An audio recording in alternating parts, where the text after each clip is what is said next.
32 p.m. It is Tuesday, September the 5th, and I'm going to call the special city council meeting to order. Would the city secretary please call the roll?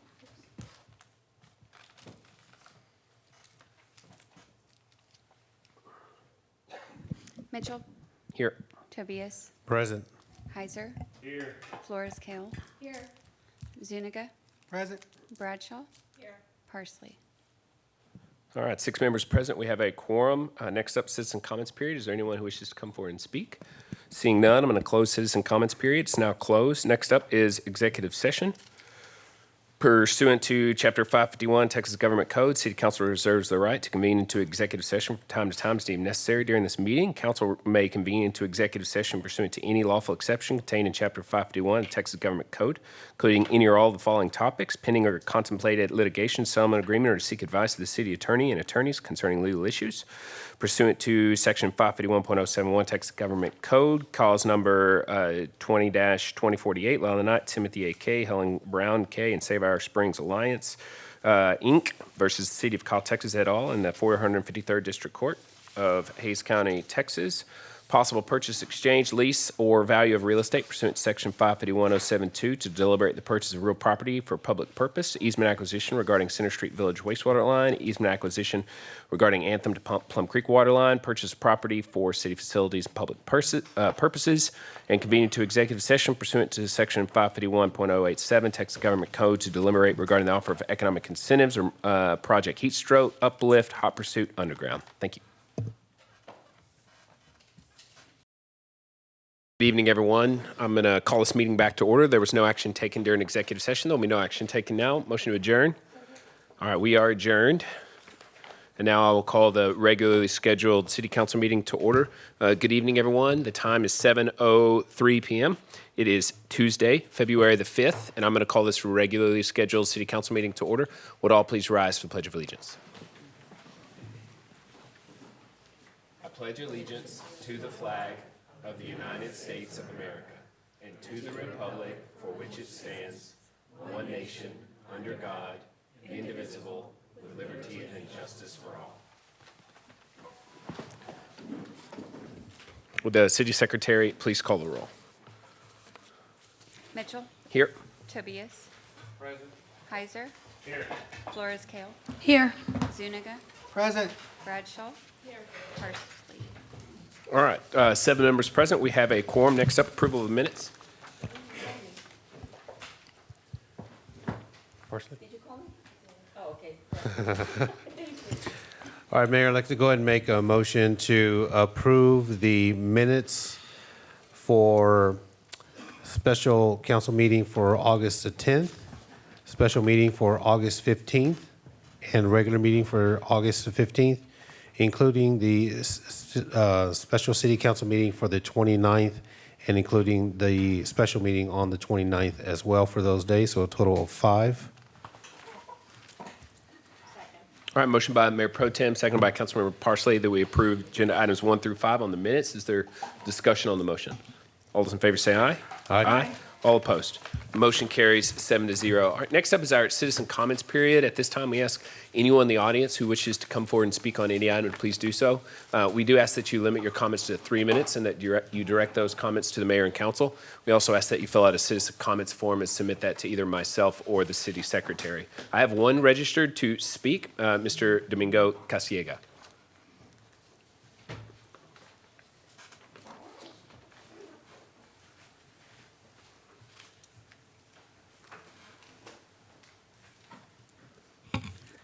Mayors, City Council, my name is Domingo Roca Castilleja. And my comments have to do with the upcoming election. I see the signs already all over the place. And what I like to recommend is, once again, what I recommended last time, is an open forum, very similar to what you have right now in the City Council, where all the prospective candidates are up in front, and live stream also, so it can reach a greater audience in Kyle. Because right now, I would imagine at the most 5% of the people in the city of Kyle know who the candidates are, what they're running for, what their backgrounds are. I think the citizens of Kyle have the right to understand all the candidates, their backgrounds, and how they plan to spend all the millions of dollars that are being collected via their property taxes. Thank you. Thank you. All right, that is all of the comments forms that I have. Is there anyone else in the audience who wishes to come forward and speak? All right, seeing none, I'm going to close citizen comments. It's now closed. Next up is agenda order. Does anybody have any requests to move any of the items around on the agenda? Councilmember Flores-Kell. Thank you. I would like to move agenda item 36 up to presentation and discussion. All right, does anybody have any objection to moving agenda item 36 to reports and presentations? All right, seeing none, we'll do that. Next up is is appointments. Consider appointments to the Planning and Zoning Commission to fill current vacancies for terms expiring on September 30th, 2023, and to continuing to serve a following term beginning October 1st, 2023, and expiring September 30th, 2025. Mr. Atkinson.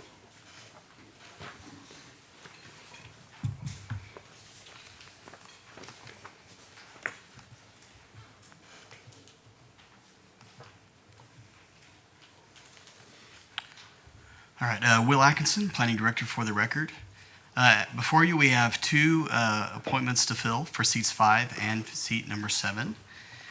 Currently, Alex was our previous Planning and Zoning Chair. He has since moved out of the city, so he can no longer be that and the chair, so he had stepped down. And then also, we have the appointment from Matt Chase. His work duties have become so high and stringent at this point that he has also stepped down. So we're looking to replace those.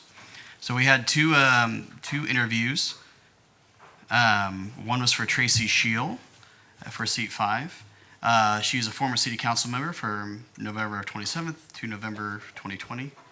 And she was a City of Kyle PARD board member from October 2015 and through October 2017. She's currently on the Waterleaf HOA board and also on the County Line SUD board.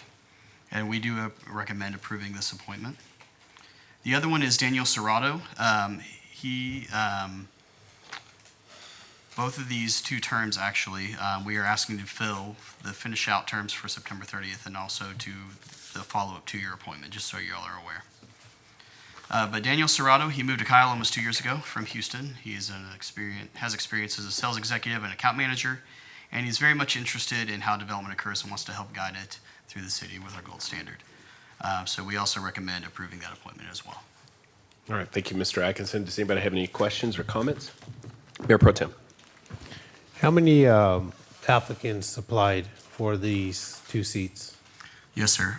3 total. One of them was not qualified to be on the Planning and Zoning Commission because he does not live within the city of Kyle.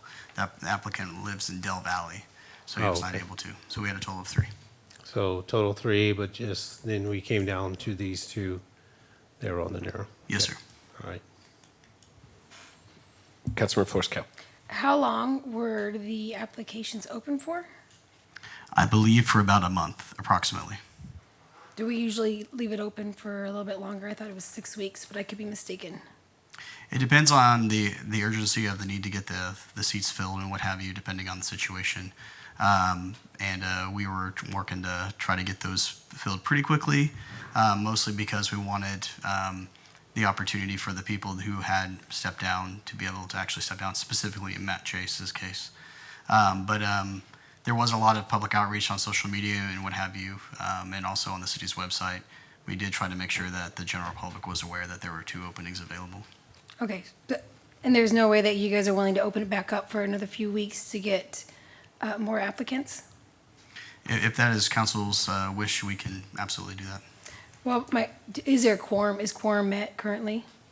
Currently, quorum is met, but there are occasions to where, for example, if a P&Z commissioner, for whatever reason, is not able to make the meeting if they're sick or they have some other issue that they can't make, sometimes that does cause issues. We experienced that last year when we were trying to get the current board up to par, and we'd like to avoid that. Do we know how the candidate found out about the application here in Kyle? Not specifically, no. Okay. I would like to keep this open for another 2 weeks and collect more applications if possible. I don't know if anybody's amenable to it. I just actually, if you don't mind, I have one more question. If I can have Tracy Scheel come up, please. Tracy Shield for the record. Thank you, ma'am. I know you've been on council before, and you've given some of your expertise on here. What is your motivation to come back to planning and zoning? Why are you doing this again? Apparently, I have this insane, inexcusable, or just weird sense to serve the city. In 2003, as a 35-year-old single female, there was only really one place I could afford to buy a house on my own, and that was here in Kyle. Kyle gave me the chance to be able to live in a city, be a part of a city, and be able to have my own home and be able to say, this is mine as a single female. And I want to give back to the city. Okay. I know there may have been some situations where, how do I put this? Not to bring something in light, but we have a very diverse community here. Okay, where we have a lot of people that come from different backgrounds, different cultures, that speak different languages. Yes, sir.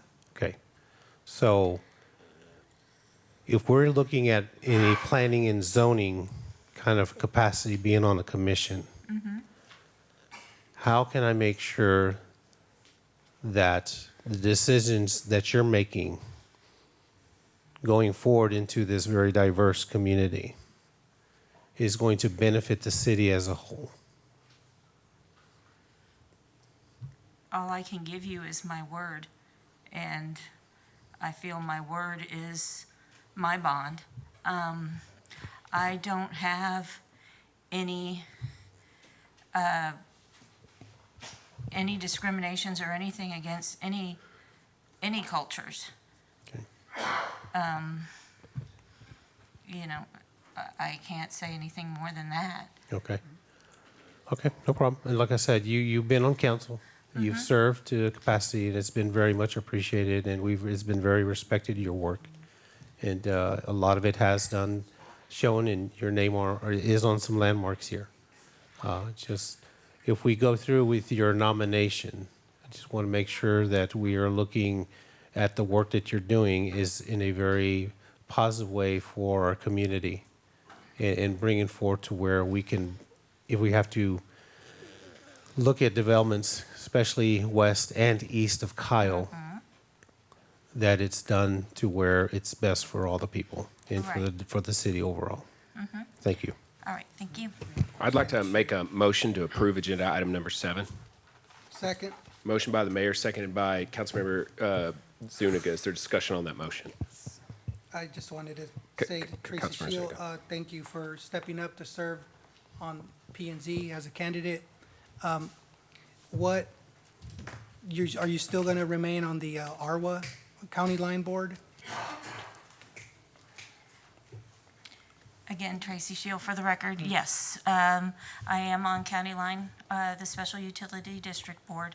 That really doesn't take too much of my time. That just takes some research prior to the board meeting. Same with, and I'm not on ARWA, but I am on Canyon Regional Water Authority, which is one night a week. Again, it's just making sure I do my research prior to the meeting. Okay, Tracy, I know you personally from the neighborhood, and thank you for being such an involved and engaged person, and always doing the best you can for this community. Thank you. So I appreciate seeing you that. up here again. All right, thank you. All right, Councilmember Florescale. Is it possible to make the motion to 2 different votes, please? I have no interest in that. All right, I found the most efficient way to handle a difficult situation is not to go around it, but to walk right through it, which is how I will choose to handle this discussion. I've had several social interactions with applicant for seat 5, which I found to be derogatory and demeaning to me as a minority. As a leader for the city of Kyle, I find it to be my duty to ensure all representatives of the city are held to the highest standard, including volunteers, board members, and commissioners. It is not my intent to overstate my feelings. Being told that I won my elected seat because of my last name, since Mexicans don't know how to vote, was hard to hear. I felt a way that I never want another person, especially a resident, to feel. I have made a point to continue to be professional and kind in every interaction with the applicant since the incident. However, this is not the only incident that has occurred. Besides my personal interactions with the applicant, I have received numerous other complaints regarding the same issues, most notably during the Kyle Fair. I need to state that almost everyone on the council either knows or was present during my original interaction. Each time the applicant applies, and I must consider them for a volunteer position, I feel like I'm being placed in a bad position. If anyone feels I'm being critical, harsh, or judgmental, my question to you is, how do you think I felt? I know I come across as being able to handle this type of interaction, but I am a human and I have feelings. I cannot knowingly allow an opportunity for anyone else to be affected the way I have been. I want to express my appreciation for anyone who wants to volunteer their time to serve our community. However, I cannot in good faith vote yes for anyone who I feel does not represent the values of the city. All right. Anyone else? I'll save my comments. All those in favor say aye. Aye. Aye. All opposed. Nay. Motion carries 5-2. All right, next up is agenda item number 8, La Familia of Kyle Pop-Up Museum celebrating Hispanic Heritage Month. Mayor Pro Tem. All right, thank you. Appreciate it very much. It is my pleasure to announce that I am sponsoring a pop-up museum event entitled La Familia in Kyle, as we welcome and celebrate the art, culture, and history of Hispanic Heritage Month from September 15th to October 15th. The pop-up museum will exhibit local families who have lived here in Kyle for years, for generations, for important times in the growth of Kyle, Texas as we know it today. The pop-up museum will be set up for one day at the Krug Activity Center from 9 a.m. to 2 p.m. on September 16th, Saturday, as the city will also host market days, including the Squeeze Box Festival. I'm excited for that. So with special thanks to the local groups to create the of creative citizens who have been working on this project for months, the pop-up museum La Familia in Kyle will educate, engage, and entertain all who will come and experience it. So come see the history of local Kyle families, explore the stories of local citizens who made contributions to everyday life in our city for decades, and examine the pictures, artifacts, and artwork, and of course the music of the Kyle's La Familia. So come help kick off the celebration of Hispanic Heritage Month in Kyle. Again, the pop-up museum, I'm just inviting it for everybody, will be open for one day only on September 16th from 9 a.m. to 2 p.m. And I want to thank the citizens that have been helping out with this, Domingo, also Miss Vanessa Westbrook, and also Stephanie Murray for all your help. There's a lot of families that are going to be out there. They're going to have pretty much the table set up, and we're going to have old school music playing on, and you actually can be able to go and see the artifacts from the families that lived here, whether it was photographs or pictures or stories from the families. I think some people are going to bring trinkets and so forth, so you can get a history of the Kyle, because we hear that a lot from residents, like, who are these people? Who are the people that came before us? So now you actually have an opportunity to come and see these exhibits, and these are the actual residents who grew up in this city, so it'll be very interesting. So I invite everybody to come out. It'll be from 9 to 2 on September the 16th on DC Stays. So come out and enjoy. Thank you. All right, thank you. All right, next up is agenda item number 8, proclamation recognizing Austin Community College 50th anniversary, and a proclamation recognizing the retirement of Dr. Richard M. Rhodes, Chancellor of ACC. Dr. Rhodes couldn't be here today, so I'm just going to deliver his to ACC as opposed to reading it out, although he has been a fantastic chancellor. Thank you for the ACC folks who've come here. So whereas in December 1972, Austin Community College was established to serve the career, technical, and higher education needs of the community, and whereas ACC opened its doors 9 months later on September 17th, 1973, with 1,726 students and 177 faculty, and in the 50 years since its founding, ACC has served the Central Texas community, providing promising pathways to hundreds of thousands of high school students seeking early access to college, traditional college-age students seeking to transfer to a four-year university, and adults seeking to skill up and advance in their career. And whereas over the years, ACC's service area has grown to a region that has geographically the size of Connecticut, with a taxing district that includes 7 school districts, including Hasty ISD. And whereas the college is now recognized as one of the largest community colleges in the nation with 11 campuses, more than 100 programs of study, 6,000 faculty, and 70,000 students served each academic year. And whereas in addition to offering workforce certificates and associate degrees, ACC also grants select bachelor's degree in high-demand industries. And whereas ACC emphasizes hands-on, experimental, and personalized learning opportunities, establishing innovative facilities like incubators in high-demand industries and the renowned Accelerator Learning Lab.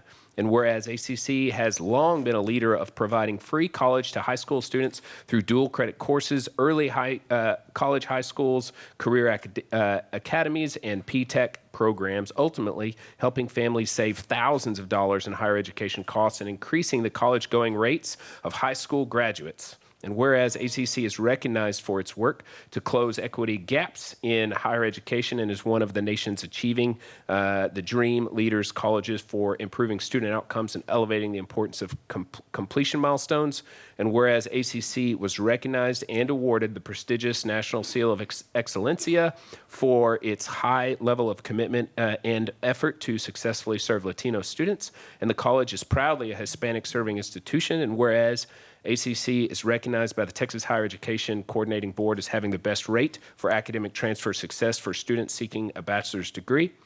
And whereas, as a college, ACC works collaboratively with businesses and industry partners across Central Texas to help the region meet its diverse and growing workforce needs. Now, therefore, by the authority vested in me, I do proclaim September 23rd, 2023 as Austin Community College Day. And I just want to say thank y'all for coming. ACC is such an important community partner. Every time we have a new business or industry coming to the city, you're one of the first things groups and organizations that we think about, making sure that new business or industry is plugged into our growing campus. I think ACC Kyle is overall a 12-phase campus, and they've completed the first 2 with the most recent addition of the first responder training facility, and now they're getting ready to start a new phase. So does anybody want to come forward and say anything?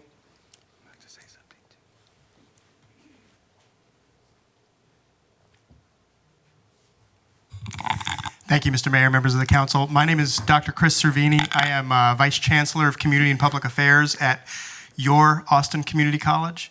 And we always say that it is your Austin Community College. And I am joined also by your neighbors who work at Austin Community College here in Kyle. I'm going to just name them here because they came out tonight. Jessica Diaz, who's a senior academic advisor. Zadie Garvin, who's the Hayes campus coordinator. Gloria Dove Owens, who is the Southern Regional Campus Director. David DeRuin, who is an AOS Area of Study Supervisor and the president of our employees, our professional employees group. Melissa Brown, an administrative assistant, and Dr. Yao Fan, who's our Dean of Public and Social Services. They're all here tonight because they believe in the mission of ACC and what we do. The new phase that was built by that is going to be built by the 2022 bond is bringing healthcare education to Kyle. It is a $100 million nursing building that is going to be built on that campus, and we're incredibly excited to work with our city partners, our county partners, our school district partners, and our business partners to help meet the needs, the workforce training needs, and the educational needs so that any student that comes to our door, we meet them wherever they are in the academic spectrum, and we work to get them to the next level. We've been doing it for 50 years. We're going to do it for 50 more, and that proclamation that you signed today is going to be placed and framed on our campus here in Kyle for the next 50 years and hopefully a lot longer. Thank you so much. Awesome. Thank you. Councilman Zuniga.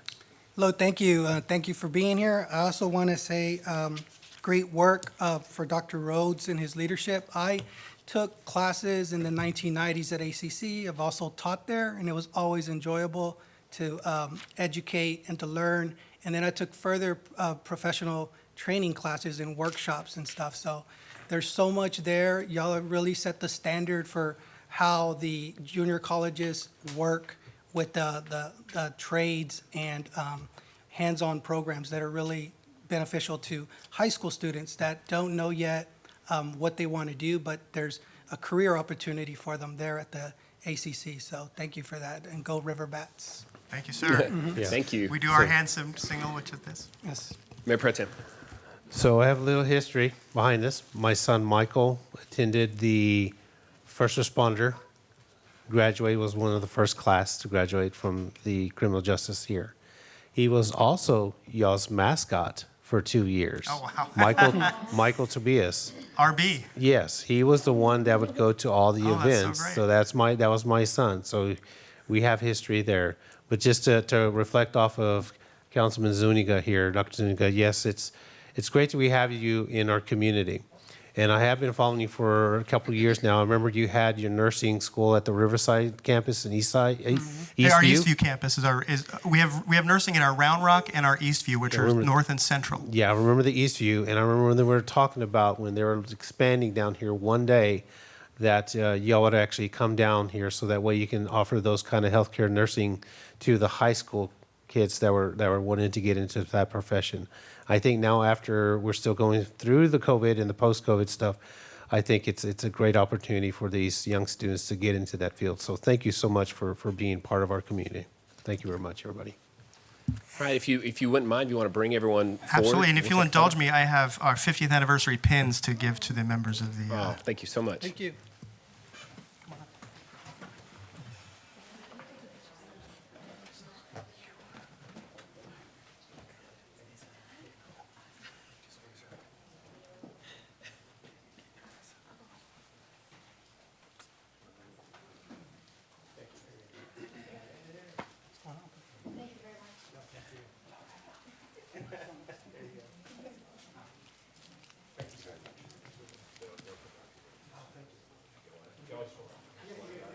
We'll stand up here. It makes a nice little double platform. All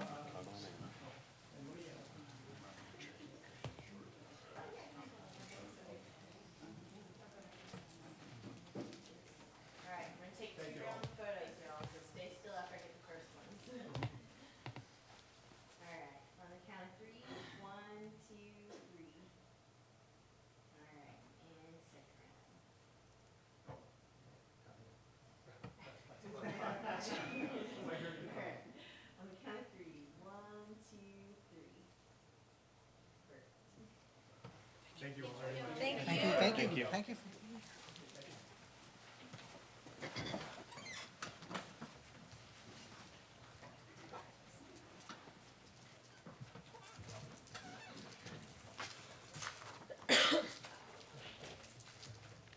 All right. Next up is agenda item number 10, a proclamation recognizing Noah Saul's Eagle Scout project. All right, Noah, you got to come to the board. Come to the podium up here.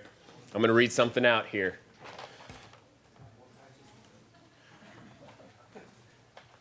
I told him I was going to do this right ahead of time. He didn't really want it's a common thing. There's a lot of humility in Eagle Scouts. But I'm going to read this out. Noah did an incredible Eagle Scout project that benefited one of our schools. All right. Whereas the city of Kyle takes pride in its sense of community and citizen involvement, and whereas the vision of the Boy Scouts of America is to prepare every eligible youth in America to become responsible, participating citizens and leaders who are guided by the Scout oath and law, and whereas the rank of Eagle Scout is the highest rank in scouting and recognized across the globe as a very prestigious award whose recipients represent high standards of citizenship, leadership, and responsibility, and whereas Noah Saul is a Kyle resident and is a student at Hayes High School, and whereas Noah began his scouting journey when he was 6 years old and a Tiger Cub with Pac-12, and is now a senior leader with Troop 812 in Kyle, Texas. And whereas Noah's Eagle Scout was inspired by his desire to create additional resources for recess at Kyle Elementary, where he attended as a Tiger Cub. And whereas Noah gathered donations and resources from local businesses and his community built a cedar shed to store recess equipment that was also donated. And whereas Noah also painted an activity/art walk that allows students to play games such as hopscotch, tic-tac-toe, and beanbag toss. And whereas Noah's project is a perfect example of how one individual can organize a community to come forward and develop a project to benefit others and to also inspire others to provide acts of service within their communities. And whereas Noah has grown into a well-respected young man that both scouts and adults look to as an example for all of the city of Kyle and Hayes County, now therefore be it proclaimed that I do hereby honor Noah as a Boy Scout Troop 812 Eagle Award winner and recognize the honor of this journey to the rank of Eagle Scout and his example of community service to all. I'd like to give you a round of applause for your good work.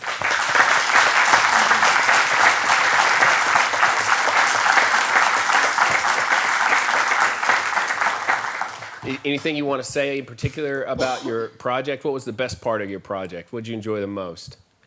Yes, sir. Just start talking. I believe it'll be ready, or if it's lit up green. I think the greatest part about my project is that it's being used. I've already seen people using it because my mom works at the portables at Kyle Elementary, and so you can see that it's already being used, and children and like elementary schoolers are able to enjoy that. So I feel like my project is actually being used, and I'm excited about that. Oh, wonderful. Does anybody have any comments for Noah? Mayor Pro Tem. You're a shining example of our youth today. Thank you. Okay, for you to do these projects and to show the dedication, I really applaud you. And you're a real role model for individuals your age. And I wish you the best. And congratulations on all your awards, all your medals. I know when my boys were doing that, it's just like pulling teeth for them sometimes to get some of these house projects done. You know, just throwing out the trash just to get a little merit, right? So just to see that, it just brings a real honor to see that. And of course, you know, I can see you're going to have a great success in whatever career you have. So thank you very much for what you did for the school. Yes, sir. Thank you, sir. Anyone else? Councilman Flores-Cale. All right. Thank you. So I married a Boy Scout, and they're some of the best people in the world. And so you keep doing the good things that you're doing, and you'll go far in life. So thank you for giving back in ways that people overlook all the time. I'm sure the elementary school appreciates it. So thank you very much. Thank you. All right, we're going to take a photo with you, Noah, if you don't mind. If your parents, would you like to come be a part of it as well? All right, let's go around to the front since it's just there. Twist anyone's arm too hard about the photo, but.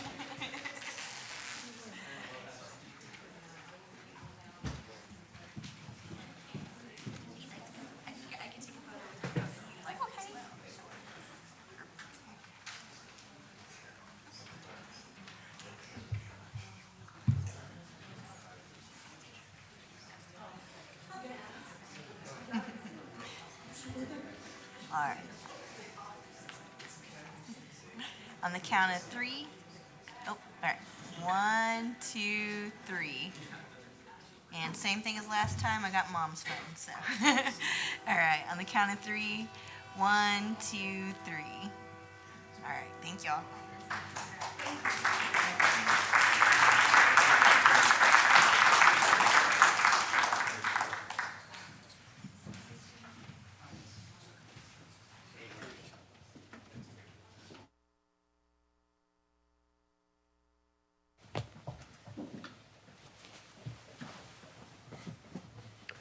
Okay, next up is agenda item number 11, upcoming Parks and Rec events. Ms. Espinosa.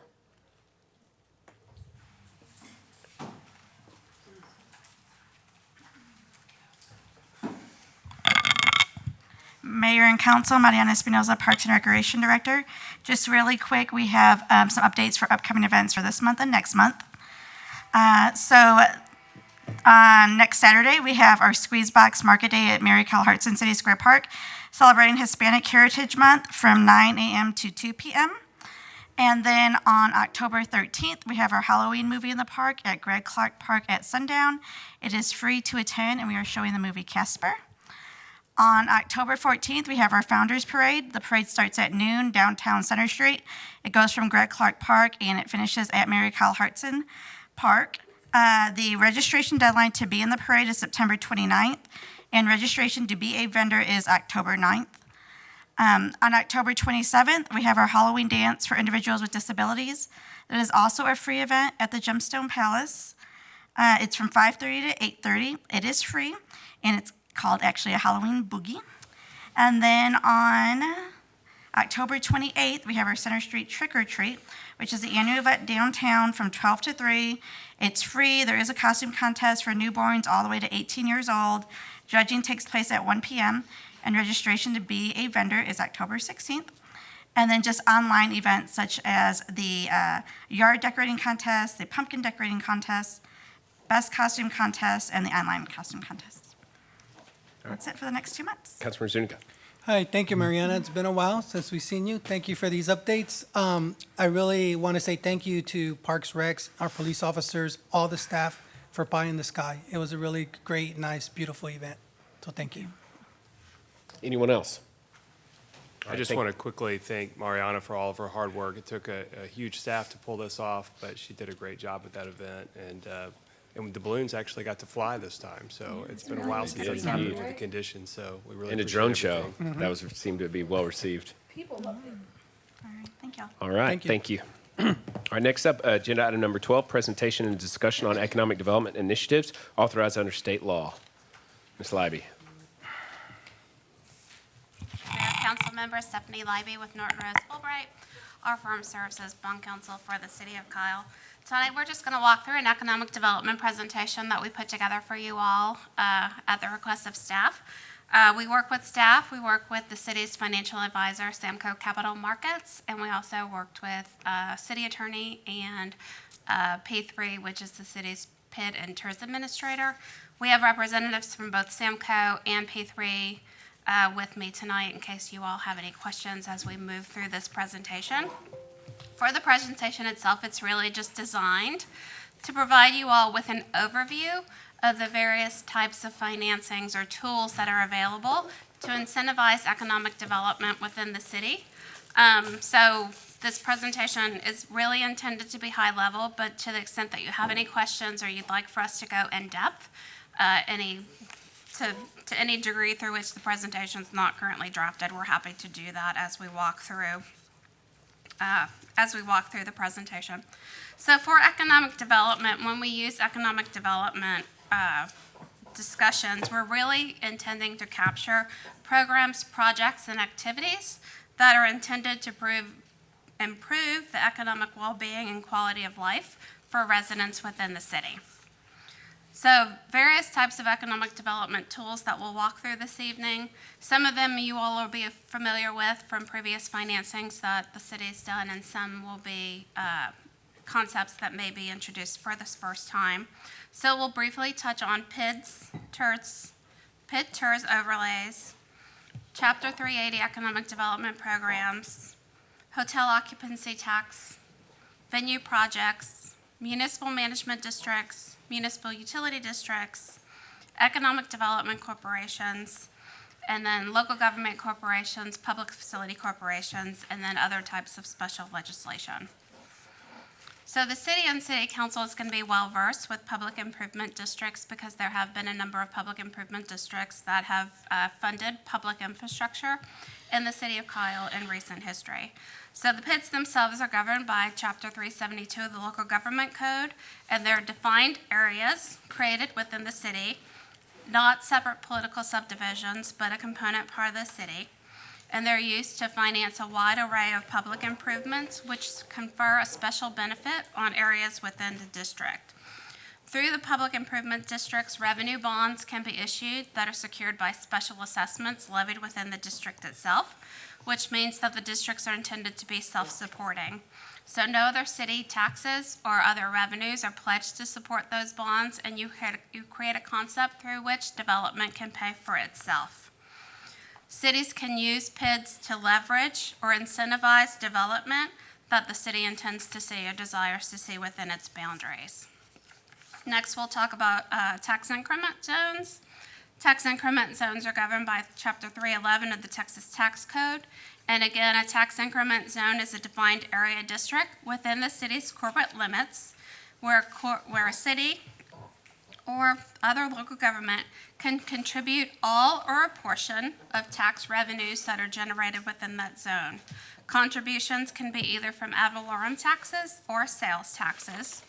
Through the creation of a tax increment and reinvestment zone, it's possible for other local governments that also levy and collect taxes within the zone to create or to participate in a zone that has been created by the city. Again, the city may issue TERS revenue bonds to finance public improvements which benefit property within the zone. Next, we'll just walk through a concept that I think the city has seen a couple of times, and that's kind of a PID TERS overlay. And that's where you take the financing power of the PID and the financing power of a TERS, and you use those in conjunction with each other, so that a PID assessment is levied over the property to pay for public improvements, but then TERS revenues can be used to buy down that PID assessment on an annual basis. So what you do there is basically you incentivize the public improvement, you allow for the infrastructure to be placed in service sooner than what may otherwise be intended with the TERS, but the net effect to the ultimate property owner is reduced because a portion of what they pay in their city ad valorem taxes is used to buy down their PID assessment on an annual basis. We have a couple of slides that kind of are intended to show from a financial standpoint how the PID TERS work in conjunction with each other, and I'm sure either John or Andrew would be happy to answer any financial questions that you guys have about that. Next, we'll move on to Chapter 380 programs. Chapter 380 is an economic development program where the city is providing economic development grants. So in essence, turning over public dollars to a private developer in exchange for job creation or other types of economic development programs. 380 in and of itself does not provide an independent revenue source to pay for that program. So to the extent the city intended to create a 380 program or provide a 380 grant to a private developer, a source of revenues for that grant would have to be identified. Certain home rule cities, including the city of Kyle, do have the ability to vote general obligation bonds. So you'd put a bond proposition out to the voters to specifically ask them for the authority to issue general obligation bonds, which then could in turn be used to fund economic development grants within the city. Next, we'll move on to hotel occupancy taxes. Hotel occupancy taxes are governed by 351 of the Texas Tax Code. When the city has sufficient numbers of hotels within its jurisdiction, those hotel occupancy taxes can be used to undertake projects that promote tourism, conventions, and hotel industries within the state. So there are limits through which or that specify how those increments or how the hotel occupancy tax can be utilized. So again, you can finance convention center facilities, historical restoration or preservation projects, certain sporting events or venues, and then there's also monies that can be used for advertising and other mechanics to actually incentivize conventions to come into the city. Similar to hotel occupancy taxes and hotel occupancy tax bonds, the city would also have the ability to vote venue projects under Chapter 334 of the Local Government Code. Again, to do a venue project, the city would go out to the voters with a bond proposition to seek approval to finance a venue project. Certain types of venue projects are defined to include stadiums and arenas, convention centers, tourist development areas, municipal parks and recreation systems, economic development projects, and then watershed protection. When you vote the venue project, you also vote for the type of revenue that would be used to support that project. Available sources of funds include sales tax, hotel occupancy taxes, car rental taxes, admission taxes, and parking taxes to the extent that you're voting an actual venue or convention center project. Next, we'll talk about MMDs and MUDs combined. They're two separate types of political subdivisions, but in a lot of ways they have the same types of powers. Unlike a PID or a TERS, the creation of an MMD or a MUD is the creation of a separate political subdivision of the state of Texas. And so MMDs and MUDs have the ability to levy an ad valorem tax, much like the way the city levies an ad valorem tax on residents within the district. An MMD and MUD also both have the ability to issue bonds that are payable from that ad valorem tax if there's a successful bond election that's been approved by their voters. MMDs and MUDs are governed by separate board of directors that are elected by residents within the district. And then for an MMD, projects that they can finance are similar to those that are financed by a PID. For MUDs are generally more limited in that they are generally used to finance water, sewer, roads, and in certain counties, including Hays County parks. Unlike a PID, funding may not be provided prior to the completion of MMD. Projects are MUD projects. So there are certain TCEQ rules and regulations that govern MUDs and MMDs, and they generally require that all projects are in the ground before bond issuance can occur. Moving on to economic development corporations. Economic development corporations are referred to as either Type A or Type B corporations based on the original statute through which they were enacted. And these corporations are intended to finance projects which promote welfare of the residents and the state by securing and retaining business enterprises, unemployment, or employment, economic activity, and stability. So like a 380 grant through which you're providing public funds, similar to 380, you can provide grants and funds through the use of 4A and 4B corporations, and they are authorized to levy an ad valorem tax, they're authorized to levy a sales tax to support authorized projects by their statute. Corporation is created by the city. Its board of directors would be appointed by the city. The city retains oversight of the corporation, appoints the board members, and approves its expenditures through an annual budget.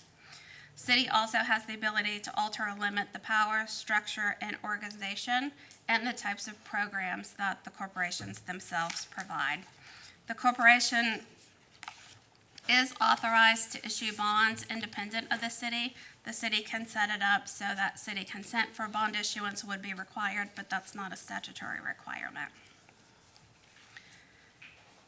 Local government corporations are governed by Subchapter D of 431 of the Transportation Code. Cities create local government corporations in a lot of ways to create off-balance sheet financings. Most common financing structure associated with a local government corporation is a lease purchase structure, wherein a corporation would be created to issue revenue bonds to finance a facility through which the city would lease from the corporation. Those lease payments would be used to secure the bonds. Public facility corporations are also nonprofit corporations that can be created by the city to finance, acquire, construct, renovate, or repair public facilities. Public facility corporations are most commonly used to either finance public infrastructure or for housing developments, low-income housing developments. Property owned by public facility corporations can be exempt from ad valorem taxes, and so that provides some extra economic incentives, especially for low-income housing. PFCs, again, can issue revenue bonds that are paid by a specific revenue source.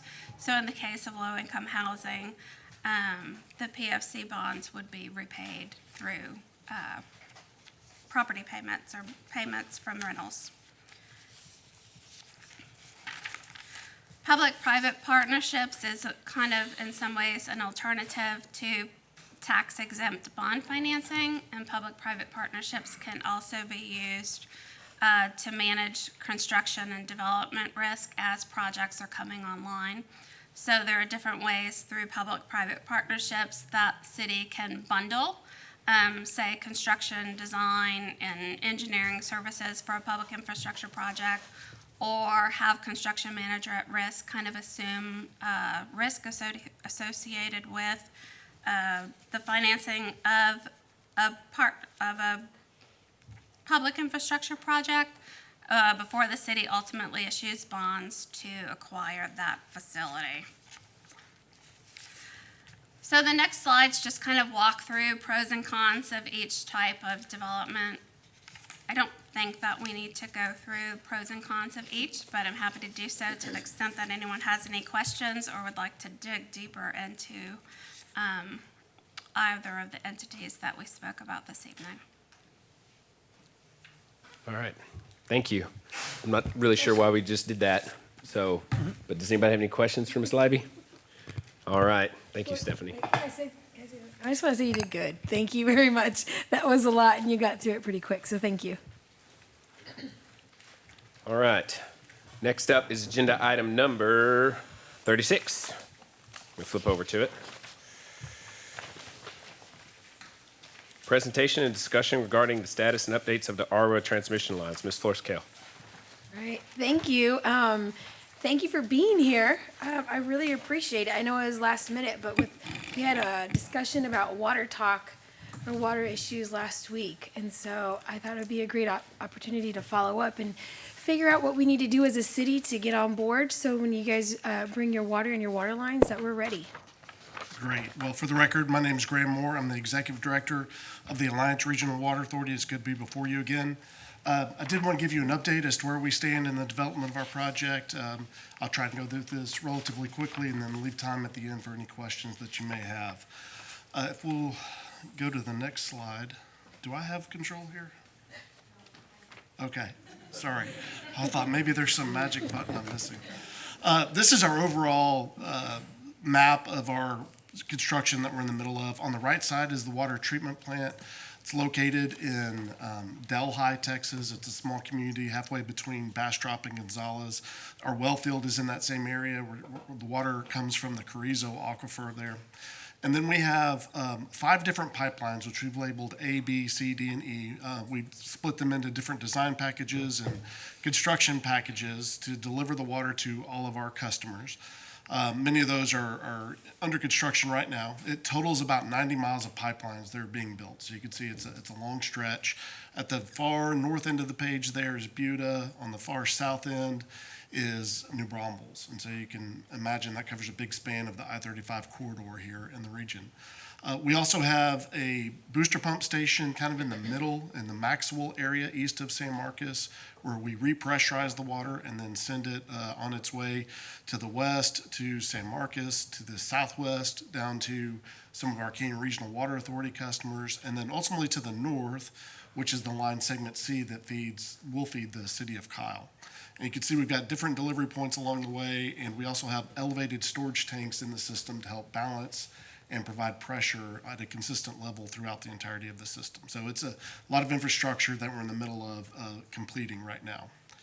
If we'll go to the next slide, this is a measles chart we keep updated on our website, kind of giving everybody an update as to where we're at in the schedule of each of these projects. And you can see we've completed the well drilling. That's the only project so far that we have completed, and we have a number of the other projects are underway and in construction. I will note that for the water treatment plant and the 2 segment A and segment B pipelines, we have had some delays with that, particularly at the water treatment plant. Our large electrical switchgear has been delayed, which is causing that to likely not be online until February of 2024. So it's a couple of month delay versus what we were hoping to see, but the contractor is proceeding quickly with all the other work out there. And then the third from the bottom there is segment C, which I'll touch on in a little bit more detail in a couple of slides coming up. But you can see that we are about to start the bidding phase on that process, and then we will go through construction in 2024 and 2025 for that pipeline, and that'll include deliveries to the city of Kyle. If we'll go to the next slide, I wanted to give you just some visual representations of some of the construction that are happening out there. Was able to afford a tour to a few of the representatives here at the city recently, and that was nice to get them out there to see some of that. This is the water treatment plant. You can see on the top slide the overall picture of the entirety of the facilities. The bottom left is the filter area, and the right side are some of the chemical additions. There's been a lot of updates since this picture, even in July. Contractors making good progress.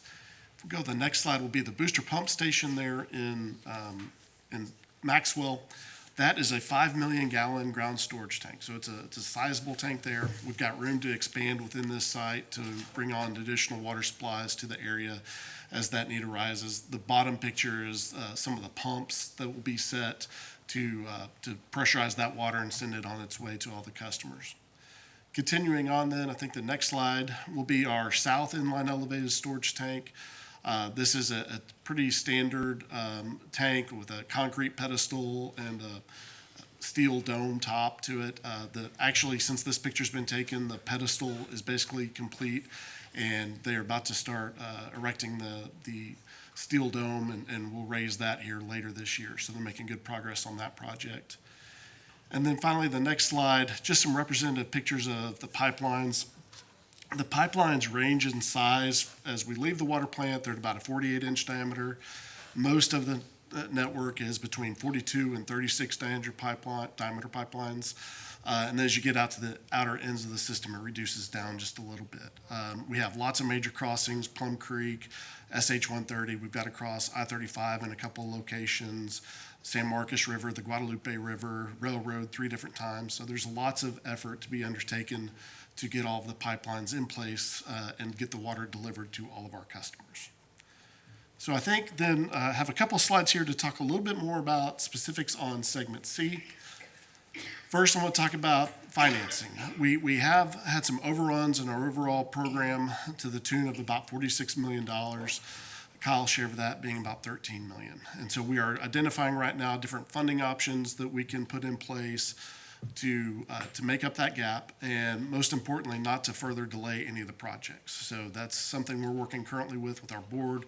We've given a presentation over the last couple of meetings about that, and something we're looking to get lined up here by the end of the year so that we can have that in place. And the other piece with Segment C, which I'm sure you will all understand very well, we knew when we set this one up that it was probably going to be our most challenging pipeline segment due to all of the development that is occurring in this area. And sure enough, every time we look at a piece of property, there's a new development being planned for it. And so we've coordinated with those landowners to try and find a route through there that allows us to get the easement that we need to not only install the pipeline, but maintain it. And then ultimately doesn't hinder the development in any great extent. You know, we want to work with them and be good partners. And so I'm happy to say we're mostly through that process. We do have a little bit left to work on. We are coordinating closely as well with the city on the road bond projects, particularly here in the area of Lehman High School, where we're trying to coordinate where the routes will go so that we can coordinate and make the most sense through that area. And then finally, I think the next slide is just kind of a schedule overview as to where we're at. Again, this shows our overall Segment C pipeline there in magenta on this page. We are fully funded through the Texas Water Development Board, so we have to get their approval of our plans, and so we anticipate having that by Halloween. We anticipate right now securing the additional funding by mid-January of '24, and then awarding the construction contract shortly after that. So you can see there'll be some overlap as we're going through the funding aspect that we'll be working towards procuring our contractor. They will then actually mobilize on the site by mid-May.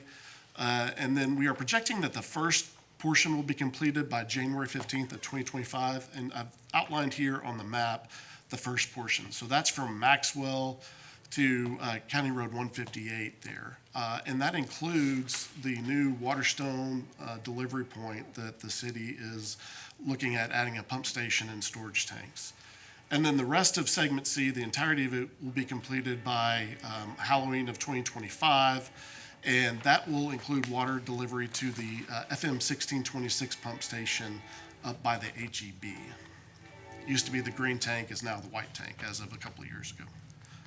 So that's all the slides I have. I am certainly happy to take any questions that anyone may have regarding our overall efforts, timing, et cetera. Councilmember Flores-Kell. All right, so you guys are going to bring the pipes to Kyle. Is there something that we need to do in order to be ready to accept that water? So in the case of the Waterstone delivery point, that is a new facility, so there would need to be a storage tank built and pumps in place to be able to push that water out. In terms of the 1626 pump station, there's already a tank there, so we could start to fill that tank. I understand there's also project underway to expand that station, not only the storage volume, but also the pumping capacity out of that. So I believe those efforts are currently underway by the city on both of those areas where the water will be delivered. Okay, and are you guys delivering it to existing lines? We are building all new lines, and then we will basically terminate at the tanks. And then at that point on, it's the responsibility of the city to get that water to the rest of the system and the city's customers. Okay, so you guys are taking it to the tanks, and then from the tanks, the city's responsible for the rest? Yes, ma'am, that's correct. Okay, all right, thank you. You're welcome. All right, anyone else? All right, thank you, Mr. Moore, appreciate Right, it. thank you very much. Thank you. Thank All you right. for moving me up, too. That's very kind. Next up is agenda item number, consent agenda. Does anybody have any items they want to pull on the consent agenda? I'd just like to make a comment on one, if you don't mind. Go That's ahead. it. Number 17, Leon, Mr. Barra, want to say thank you for bringing this forward. I know we had a resident reach out, and I worked with the previous city manager to try to look at this, and I know we came through a roadblock, so thank you for bringing this forward, referencing the regulating traffic and authorizing and directing removal to put some stop signs for controlled area intersection at Kyle Center Drive and Physicians Way. That's over there. Everybody knows where Chicken Express is, right over there by Target, where everybody kind of runs through, and it's like it's like a racetrack. So that's glad we're really taking note of that. All right, motions? 16, No, I number do- 16. I'd like to pull agenda item 16 for discussion. All right. And Anybody? Councilor Flores I just have a quick question on 23 for clarification. Okay. Okay, my question is, so the city received these bonds, they bonded out, is that correct? And then the city is paying WGI through the bonds, is that what this is doing? Councilmember Flores Cale, Page Signs, City Attorney for the record. Yes, the TERS bonds have been received, and the source of the funds to pay WGI's contract are those bond funds. Okay, thank you.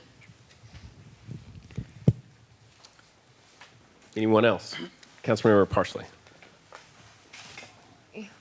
I have some questions about item 24. All right. I would like to pull that out. All right, anyone else? I had a question back to number 23 and then a question about number 22. Okay. All right, I'm going to be here. Oh, sorry. Anyone else? All right, I'd like to make a motion to approve agenda items 13 through 15, 17 through 21. Second. Motion by the mayor, seconded by Councilmember Flores Cale. For discussion on the motion, all those in favor say aye. Aye. All opposed. Motion carries 7-0. Next up, agenda item 16, approve a resolution authorizing the city manager to execute 2 AFAs between the city of Kyle and TxDOT for projects related to the road bond. Mr. Zuniga, I believe, pulled this. Yes. Joe, I just had a question again about the reasoning. If you could give us kind of a brief analysis of the I-35 Kohlers. I think this is what this pertains to, the funding mechanism, the work with TxDOT, and why that was selected. I remember there was a very good reason for it, but just to remind us, is there another bridge being built, going to be built, or an underpass on this road project? So a lot of questions, but I want to kind of really understand this one. Sure. For your record, I'm Joe Cantalupo. I work for Carefrees and Associates, and I am the manager of your GEC team, helping you implement the road bond program. Councilmember, to answer the question, there are 2 advanced funding agreements. One is for the Kohlers project, and the other is for the Center Street project. You asked about Kohlers. The project is, if you look at the resolution, it talks about a bridge, but the determination as to whether 35 goes over Kohlers or Kohlers goes over 35 has not yet been made. Now, we have our preferences, right? Many of us have our preferences, but what TxDOT has asked the city to do is to let the schematic process, take its course. I mean, we're confident, that it'll either result in one or the other. We are, I think, as a team, leaning toward hoping that 35 goes over Kohler's, and we think that's the direction we'll go. But for the purposes of the AFA, you have to leave it open. The other note I'll make about the AFAs, both of them, is that they're called advanced funding agreements, but they do not involve any exchange of money between the city or TxDOT. What they simply do is allow TxDOT to formally acknowledge those projects, and it allows them to engage with the city and with our team to get them designed and reviewed properly. So we don't know yet what is going to be the final, or I guess the impact on the 35, whether there will be an overpass or an underpass? No, sir, we don't know yet. Again, we have our recommendation and we have our preference, and we know what we're gonna, look at, but we're obligated to look at both options, and that's either 35 going over Kohler's or Kohler's going over 35. And that is just the way the process works. We will look at two options in greater detail. We'll do the pros and cons, which include what the city would like to see, what the owners like to see, what developers like to see, and whoever else wants to weigh in on it. And then that'll help make the decision in conjunction with TxDOT. The thing to remember is 35 is their road, and whether we touch 35 or not, whether 35 goes over Kohler's or the other way around, we have to seek their review and approval of the plans. And again, the AFA just simply lets TxDOT know that this is something the city wants to do, and it allows TxDOT to formally engage with the process. Okay. Thank you, Joe. You're That's all I welcome. had. Councilor Flores-Cal. Thank you. I do have a question, because normally we'll see several of these roads at one time. And so I think we're getting to the point where we're trying to be a little bit more specific with them. And so I just want to make sure that we're focusing on existing roads that need to be updated. Although I understand this one is going to be a longer process because we have to get TxDOT permission and the okay from TxDOT. I just want to make sure going forward that we're also looking at the roads on the inside, because I feel like the easements for that are going to take a really long time as well. So we're just moving everything simultaneously, and there's no one road put above the other that maybe can wait a little bit longer. Oh, you're correct. We're not. This is just a process that is necessary for these two roads because the city is working on a TxDOT facility. There is another process that we use for where a bond project simply connects to a TxDOT facility, and then there is no process with TxDOT for roads that are simply city or county roads. But I can assure that all the projects are moving simultaneously, and we're taking them as quickly as and as efficiently as we possibly can. Okay, thank you. You're very welcome. Motions. Councilor Mayor Pro Tem. I just have one little comment on that. As we're talking about these roads and whether it's what's coming or not, I want the residents and the people to understand, start getting ready for a lot of road construction. From somebody who drives every morning, 4 o'clock in the morning to Austin and all the road construction, I can tell you it's coming. So let's get ready for that. Right now, Councilman Zuniga, we don't know the specifics. It's going to be under or over. I know that's where the engineering comes from. But as we're talking about these road bonds, I need everybody to understand that we need to start preparing for construction, detours, road closures, and so forth. As what Ms. Kaplun is telling us, Joe saying, we're moving really, really fast. So let's just keep that in mind. This road will have sidewalks, Joe, and good visibility at night. Would have enough lighting and sidewalks. Oh, whatever the plans call for, yes. If we're required to put lighting, we'll put lighting. If there's sidewalks and pedestrian facilities, yes. But remember, this is that determination. The exactness of those features will be determined whether, again, 35 goes over or COLAS goes over 35. I'd like to make a motion. I'd like to make a motion to approve Second. Joe's agenda Motion items. by Councilmember Zuniga, seconded by Mayor Pro Tem. Is there discussion on the motion? All those in favor say aye. Aye. All opposed. Motion carries 7-0. Next up is agenda item 22, approve a resolution authorizing the return of donations deposited with the city of Kyle in the amount of $55,850 for CAS. Mr. Hendricks, I don't know who pulled these last I items. did. Councilmember Zuniga. Hi, Jerry. So I just wanted to ask, when was the money deposited? How long have we been holding it? And what was the deposit for? Mayor, Council, for the record, Jerry Hendricks, Assistant City Manager. Council member, the first deposit was made in late December of '21. A total of 4 other deposits were subsequently made. Those deposits were held in a special account with the City of Kyle to use specifically towards the project of building a rec center, or paying for the design of a rec center. And so why is the deposit being returned now?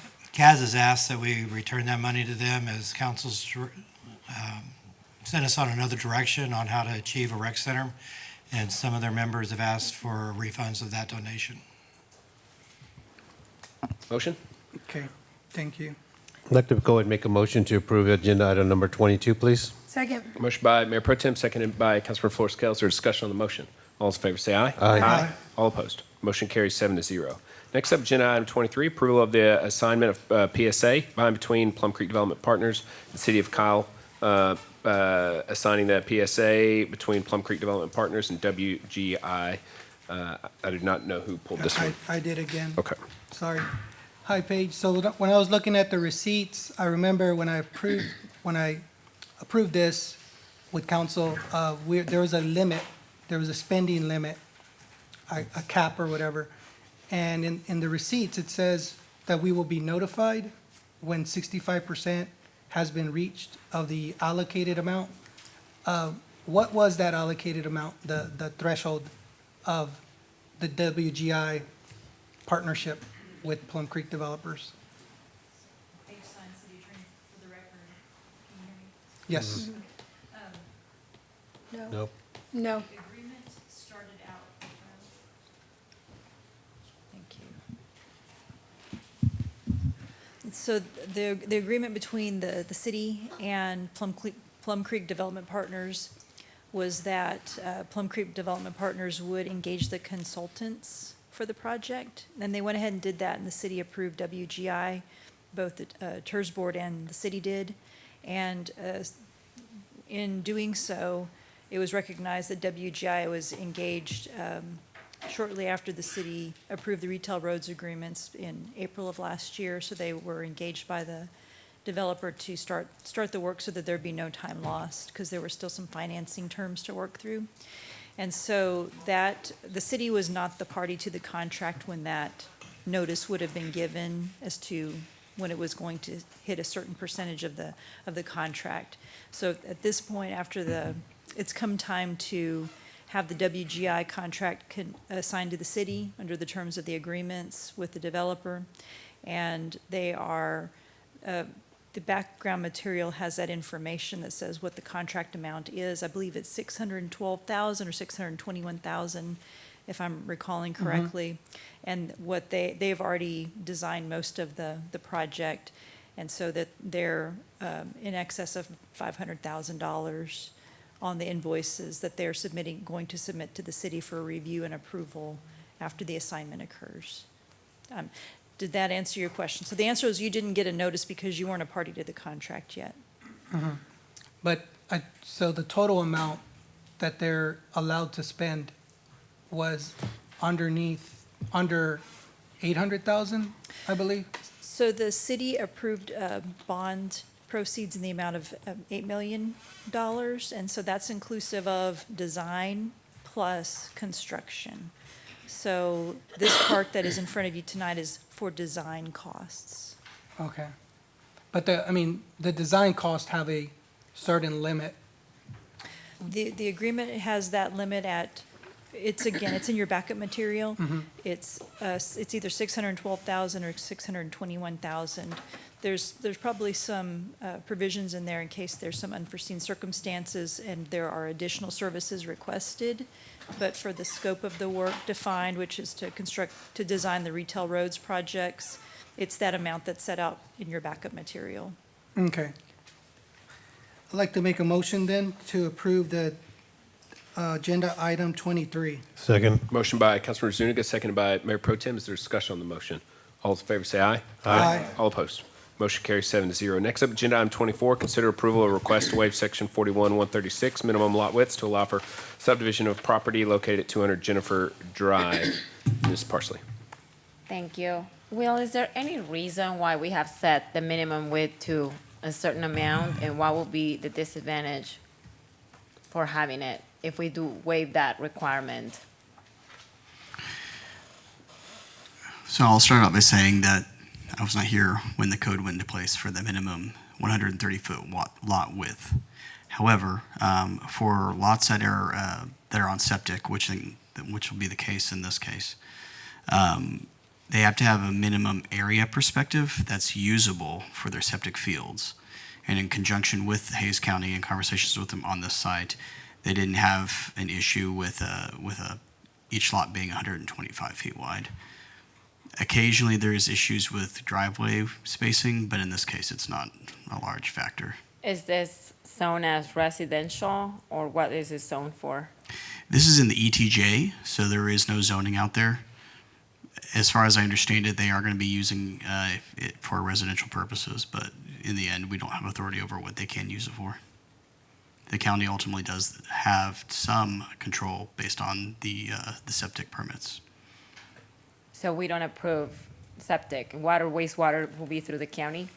So there's no wastewater out there, there's no sewer, Oh, so it'll be on septic, septic, yeah. but water is go forth.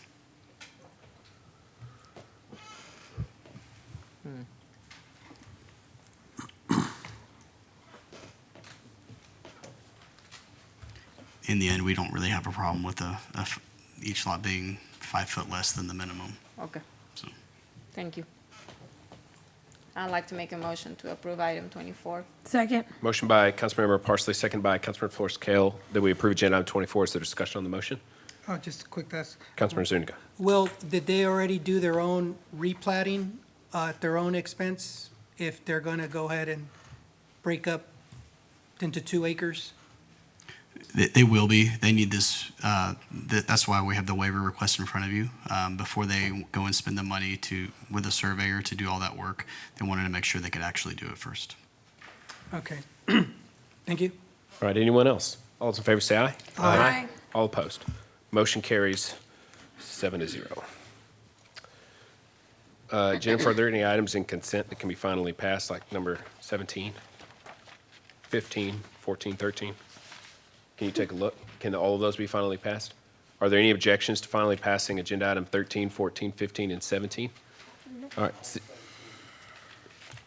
Yeah, all right. Seeing none, those items are finally passed. Thank you.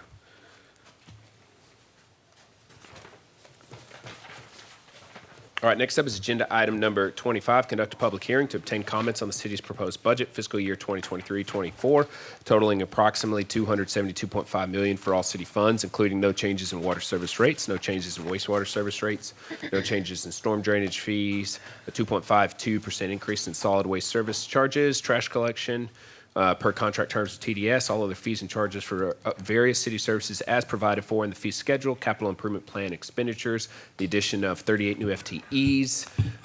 Mr. Mohit, and should we adopt the budget before we adopt the tax rate? Shouldn't we do the tax rate first? Mayor, this is the public hearing.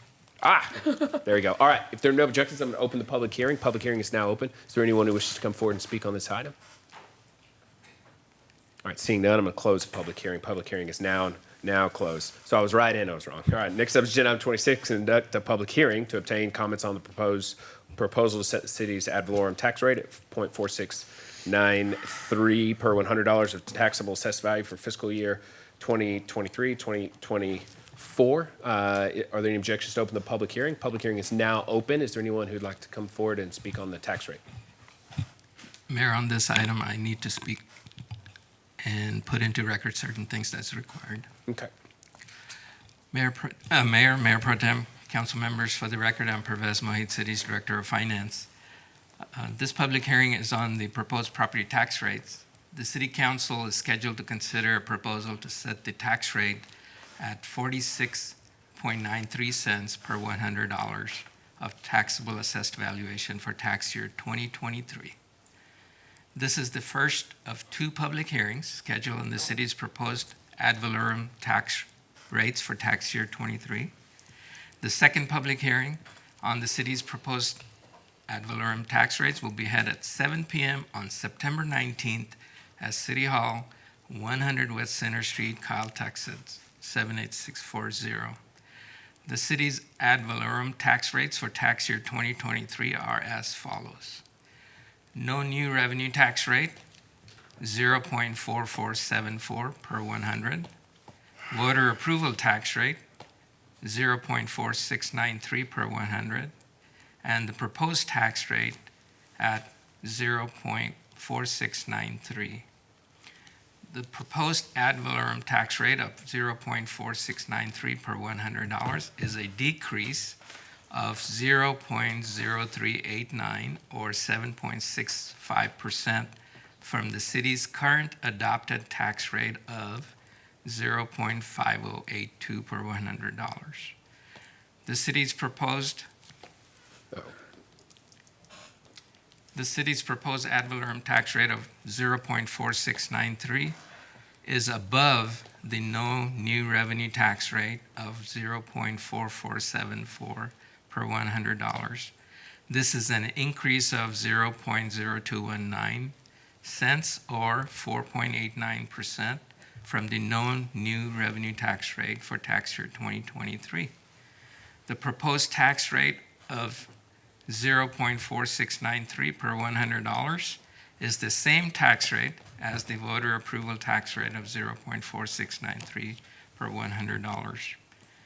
During today's council meeting, the City Council is posted to vote on the ad valorem tax rate on first reading of the tax rate ordinance.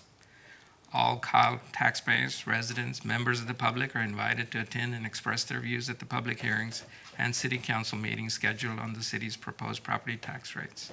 And Mayor, that concludes my presentation. All right, thank you. This is still in a public hearing format, so is there anyone else who wishes to come forward?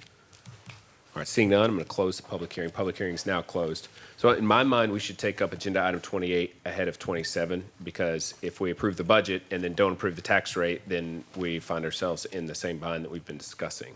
Mayor, with all due respect, the state law requires that the council vote on the budget first and then the tax rate. Well, that doesn't make me wrong. The state law has a lot of crazy things. All right, next up is agenda item 27, first reading, approve an ordinance of the City of Kyle, Texas, adopting a budget totaling $272.5 million for all city funds for the ensuing fiscal year beginning October 1st, 2023 and ending September 30th, 2024, appropriating revenue and expenditure amounts thereof for all city funds, authorizing no changes in water service rates, no changes in wastewater service rates, no changes in storm drainage fees, 2.52% increase in solid waste services per contract terms with TDS, all other fees and charges for various city services as provided for in the fee schedule, capital improvement plan expenditures, addition of 38 new FTEs for a total of 395 FTEs, carryover of encumbrances, all associated schedules and documents, and repealing all ordinances in conflict herewith and providing for an effective date. Mr. Mahit. So, Mayor and Council, under this agenda item, the City Council is posted to adopt the city's budget for fiscal year 2023-24 on first reading. The first of two public hearings scheduled on the proposed budget was held earlier this evening. A very quick highlight, a few key highlights of the city's budget for fiscal year 23-24. Total for all city funds, $272.5 million, which includes CIP spending. General fund of totals $55.8 million. Capital improvements plan or spending for fiscal year 24 is $176.4 million. New positions being added in the budget, 38 positions for a total net position of 395. The property tax rate is being reduced by 7.65%. There's no change in water service rates, no change in wastewater service rates, no change in storm drainage fees, a 2.52% increase in solid waste service charge per contract with Texas Disposal Systems. And with that, if you all have any questions for city staff. Councilmember Zuniga. Yes, I think we should have done 28 before 27. You agree with me? Here's why. So I think that the budget numbers are pretty good. I have been asking for more for owed maintenance and repair of roads to include more sidewalks, because I see many roads and they're still without any sidewalks. So, Mr. Langley, we increased the road maintenance amount in our CIPs. What was that final amount?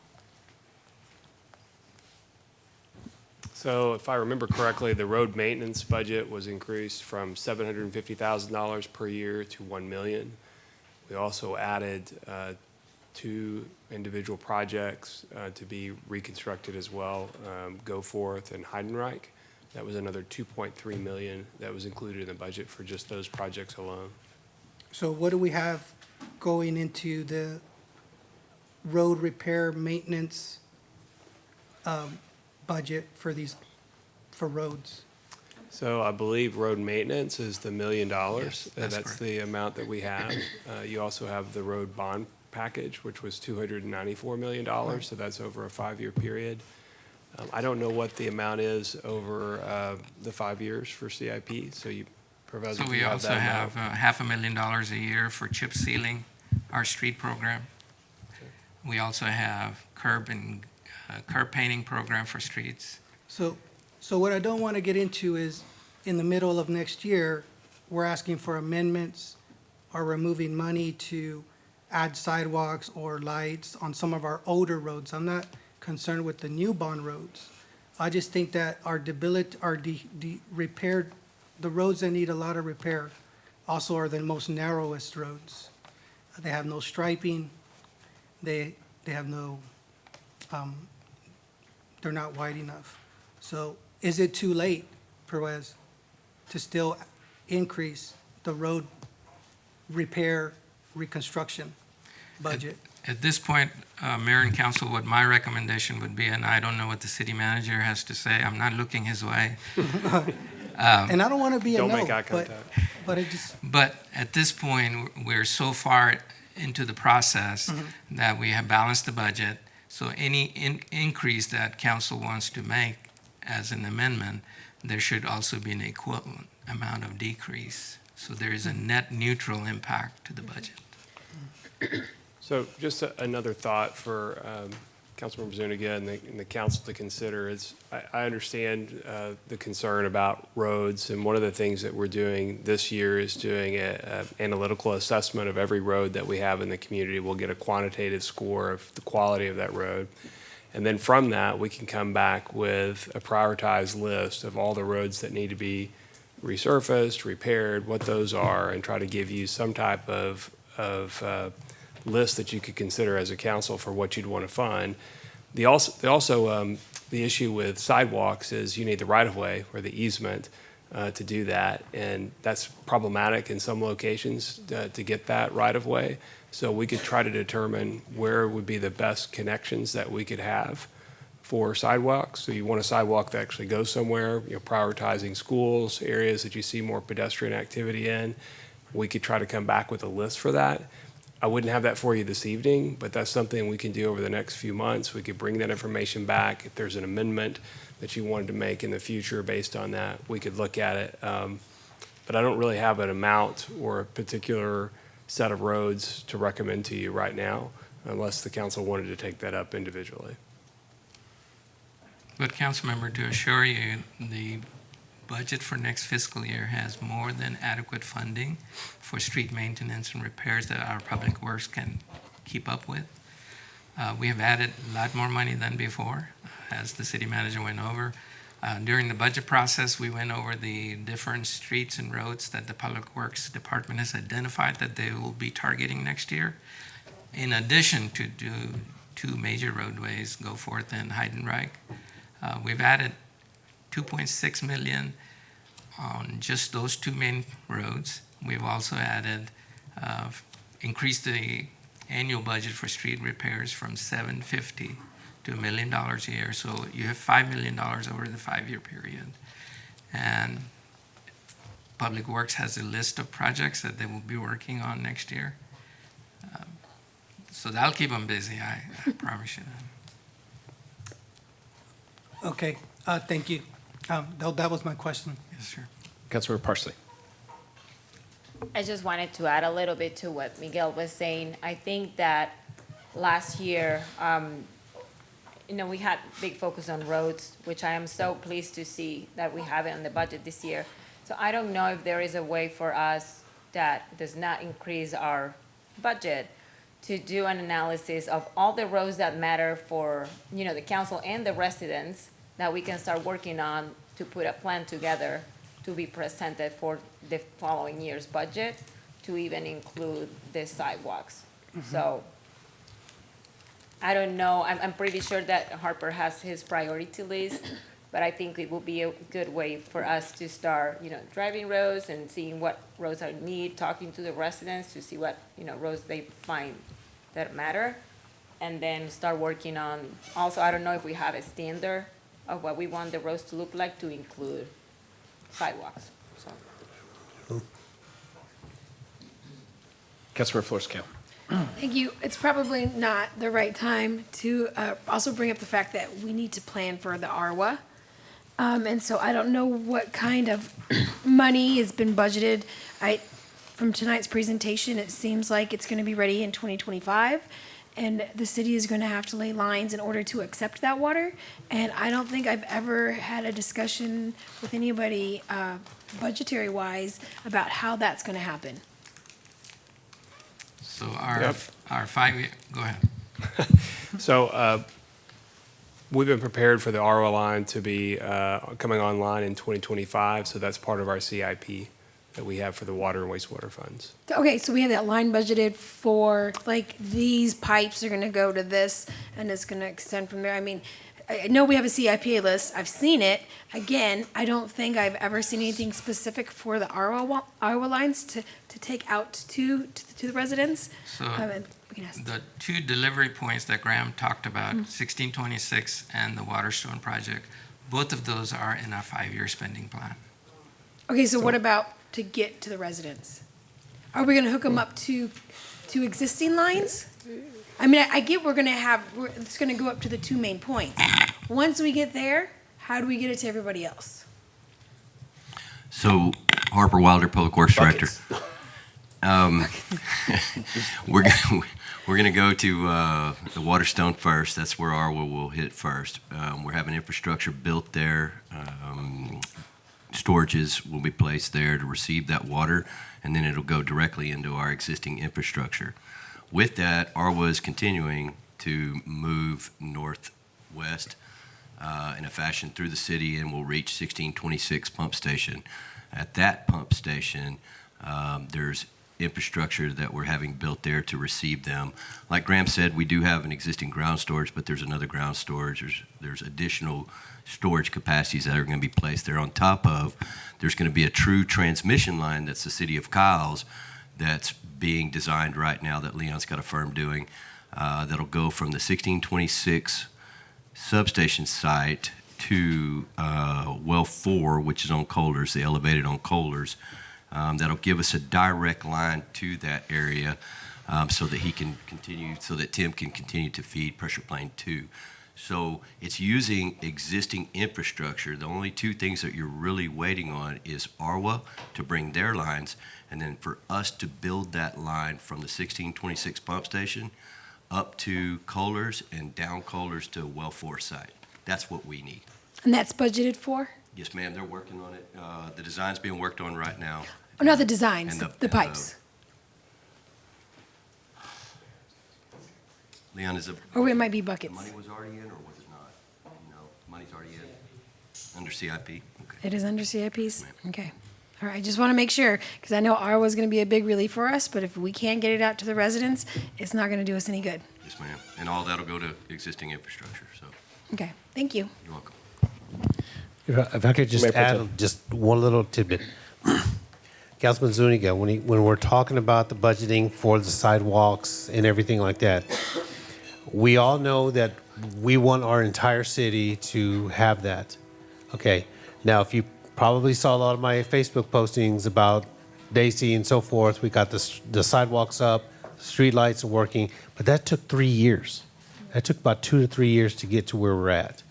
So we have to start with the plan, and this goes back to where we start looking at the city as in regions or as in southwest, east, west, so that way we can break it up into districts. Because there's so many roads and so many streets out here in this small little town that's now a city, and we can go on and say, yes, our road bond's gonna come here, we're gonna construct a sidewalk here on this this end over here. But we're neglecting a certain neighborhood that's been screaming for them for 30 years. It all has to be strategically planned, okay? And it takes time. We've got to really look at that. We can say, well, let's get $1 million and let's just go build these sidewalks. It would be nice in the real world we could do that, but we would be also infringing on somebody's property. We would also have to look to see if the easement would work. We'd also see about how wide or how narrow the actual road or street is. So it is a good plan that we start looking at these sidewalks, but we got to do it strategically. If it doesn't get in the budget this year, we're starting to see that the money's coming in to where we can start planning that and divide the city up into neighborhoods if we have to, sections of the city, get those studies done like Ms. Parsley's asking, see what's really critical, whether it's an older neighborhood where her and I met with some residents yesterday saying, we need sidewalks over here. We've been living here for 40 years. I understand. They should. They should have been the first ones.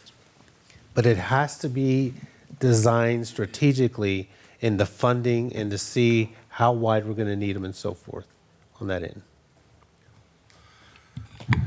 Mayor Tobias, you're correct on that, and I understand as well, Councilmember Tobias, I'm sorry, and Councilmember Zuniga, I understand what you're asking for as well. You want these sidewalks along with the street lights and all that, and that would be great. Right.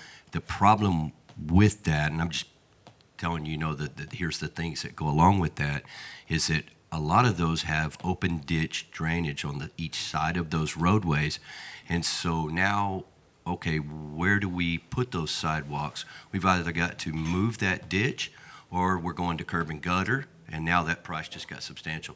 Either way, you're looking at now designs. So then we have to work along with engineering or a firm to come in now, and now we're going to design something. We don't get that back till the end of the year, so now you're not working on it till the following year. Whereas what you're asking of us is to go in here and do your job and repair these roads and make them nice right now. Right. That's what our staff is trying to do. We can do other things as well, but it's more than just giving us more money and saying, hey, add sidewalks and this to it. At least on the public works aspect, we'll do whatever y'all want. I just am gonna need engineering and designs for each one of those ahead of time if we're gonna do to the extent of what you're talking about for each one. Yes, sir. Yeah, and I want to add on, I mean, everybody's bringing up very valid, very, very great points. But when I listen to the residents of our community, as a council member, I have to explain to them when they ask me, why aren't I getting my fair share? Why isn't my sector not getting the sidewalks? And then I have to have that answer. And thank you for raising up that maybe we need gutters. And I agree, there's areas like around schools, around some retail that probably need sidewalks first. But let's not forget about the older community neighborhoods that don't have those sidewalks yet and have not had them since the town was created. And So- I'm not discouraging sidewalks at all. I'm for them. We've been tasked with a certain task, and in order to do those things, now we're talking a little bigger and broader and more defined project for each one that has to be addressed ahead of time before we go in there and just do the work that we're doing. Right. Yes, sir. Thank you, guys. Yes, sir. All right, anyone else? I'd like to make a motion to approve agenda item 27. Motion by the mayor, seconded by Councilmember Flores Kell. Is there discussion on the motion? Roll call vote.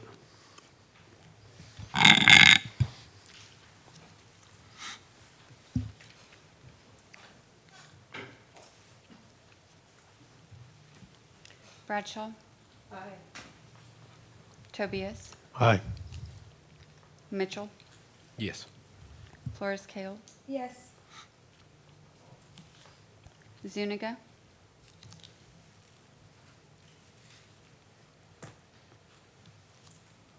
Aye. Heiser. Yes. Parsley. Aye. All right, motion carries 7-0. Next up, agenda item 28, proven ordinance of the City of Kyle, Texas, fixing the ad valorem tax rate for fiscal year 2023 at 4.4693 per $100 of taxable assessed valuation, providing for the levying of ad valorem tax rates for the use of in support of the municipal government of the City of Kyle for the fiscal year beginning October 1st, 2023 and ending September 30th, 2024, providing for apportioning each tax levy for specific purposes, providing when ad valorem taxes shall be due and when same shall become delinquent if not paid. This is the tax rate that corresponds to the budget that we just voted for. Mr. Mohit read all the information out about the no new revenue rate, the voter approved rate, the reduction from our current rate. And so there's no need to read that back in, but I do have to make a specific type of motion according to state law. I move that the property tax rate be increased by the adoption of a tax rate at 0.4693, which is effectively a 4.89% increase in the tax rate. Second. Motion by the mayor, seconded by Councilor Flores Kale. Is there discussion on that motion? Roll call vote.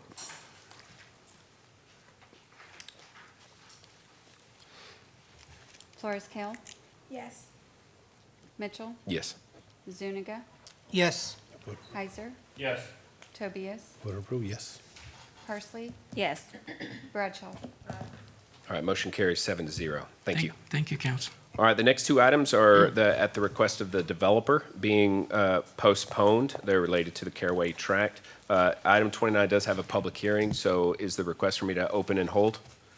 All right, I'd like to bring up agenda item number 29, first reading, an ordinance of the City of Kyle, Texas, annexing approximately 37.99 acres of land located at 301 BB Road in Hayes County, Texas. This item has a public hearing. If there are no objections, I'm going to open the public hearing. Public hearing is now open. Is there anyone who wishes to come forward and speak? All right, seeing none, I'm going to leave the public hearing open. I'm going to make a, when do you want it back? Does it have to come back at the next meeting because of the public hearing, or can we have it come back in 2 meetings, which is when I believe the schedule is? The recommended action is to postpone until August the 2nd, the special called meeting. I'm sorry, October 2nd, not August. All right, I'd like to, agenda item number 31 does not, wait, no.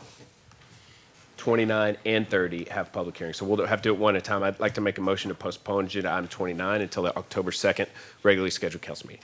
Second. Motion by the mayor, second by Councilmember Flores Kale. Is there discussion on the motion? All those in favor say aye. Aye. All opposed? Motion carries 7-0. Next up is agenda item 30, first reading, an ordinance amending chapter 53 of the City of Kyle, Texas for the purpose of rezoning approximately 101 acres to a planned unit development to approximately 72 acres of retail services zoning, 29 acres multifamily, R33 for property located at 301 BB Road. This item has a public hearing. If there are no objections, I'm going to open the public hearing now. Seeing none, the public hearing is now open. Is there anyone who wishes to come forward and speak? Seeing none, I'm going to leave the public hearing open and make a motion to postpone this item until the October 2nd regularly scheduled council meeting. Second. Motion by the mayor, seconded by Councilmember Flores Kale. Is there discussion on that motion? All those in favor say aye. Aye. All opposed. Motion carries 7-0. Next up, agenda item number 31, second reading, an ordinance of the City of Kyle, Texas for the purpose of amending Chapter 8, Building Regulations, Article 7, Building Regulations and Permitting involving pipelines and cities' rights-of-way, roadway, and utility infrastructure, Section 8, 251, Technical Provisions for Building Around Pipelines, to amend the restricted pipeline area from 200 feet to the area within the boundaries of the easement for a natural gas transmission pipeline, etc. Second reading, Ms. Sines. Mayor and Council, Paige Sines, City Attorney for the record. This ordinance was drafted at the direction of council to change the boundaries of the no-build zone around the gas pipeline from 200 feet to the area within the boundaries of the easement for the natural gas pipeline. Okay. Can answer any questions. Any comments, motions? Councilor Heiser. Thank you. This is an issue of public safety for me. As we've talked about a couple of times now, there's really no precedent for the size of this pipeline being 42 inches in diameter, and reducing it is only bringing residents and future residents closer to a potential blast zone if there were to be an explosion with the pipeline. While it might not be a likely thing to have happen, for us to make this decision now seems a little bit silly. And I would like council to consider not approving this reduction in the setback from 200 feet to 100 feet. All right, I have a question. Is Leon here? Who would know where the gas pipelines are throughout the city of Kyle? Would that be Leon or Public Works? I'm just curious where all of our pipelines are. And I want to make clear that as it stands now, they could build still within 400 feet. And so my concern is, are we going to live if there's an explosion and it's, and this is not towards you. My question for you is the area across the street from the Heroes Memorial where there is some development proposed, is there a pipeline there? Councilmember, I'm not familiar with all the gas lines within the city limits, but I do know that we do have a lot of gas lines around the city limits, but they're only 4-inch, 6-inch lines. I think this ordinance was only intended to address the much, much larger gas line that Kinder Morgan put in. There is a link to a map that we have in our GIS system that will direct you to the major lines, I think, that are in that are within the city. Okay, I guess my question, I don't know who it's to, maybe to Bear. If there's an explosion on a 42-inch line, is 400 feet going to make a difference? Thank you for asking that question.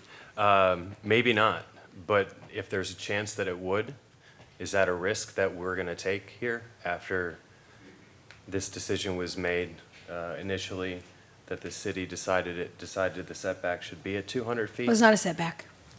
It's not a setback. That's what the ordinance calls it. I don't think that's true either, but it doesn't define it either way. So my only concern is with the landowner, and if the city didn't want that to be usable land, then there should be some type of reimbursement for that. And if that's by way of a setback or by way of an easement, I think the way that we are treating the landowner seems to be a little bit unfair. I believe this only affects 2 landowners, and in the event that he sells it and it's developed, you can still develop within that 400 feet. So I understand the concern, and my suggestion to that is to have the city purchase all of it then. If we don't want building on top of pipelines, such as a 42-inch for Kinder Morgan, then I say let's just purchase it. Otherwise, why are we limiting the landowner on what he can do on his land? For reasons of public safety. And just because, well, let me backtrack. This land can be used for other purposes per conversation with planning and zoning. Yeah, we can't dictate what it can be There are many used other uses for as currently constructed for this land. Okay, well, I think that's completely up to the landowner. And with that said, I'd like to make a motion to approve agenda item number 31.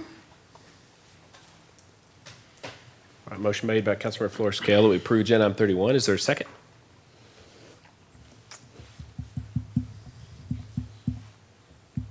Second to hear the votes. All right, seconded by Councilmember Zuniga. Is there discussion on the motion? I heard a statement that this only affects 2 landowners. Is that why you think this only affects 2 landowners? Well, I think when there was a presentation given, it was that it affects the land as far as what we've taken as a city. It does not affect more than 2 landowners. Am I incorrect? The Kinder Morgan pipeline goes from the far west side of Kyle all the way through, I don't know, maybe 10 landowners to I-35, underneath I-35, and then all the way out east. It probably affects 20, this change probably affects 20 different landowners. Okay. Then I stand corrected. It is it is a significant amount. I know you're thinking about one because he's the one that brought it Well, I up to thought you, that's but what this she- I is, thought this was- is a that was massive presented. change in our policy, Well, is all I'm saying. right. And if I had a map, I could look at that. Okay. Councilman Parsley. Thank you.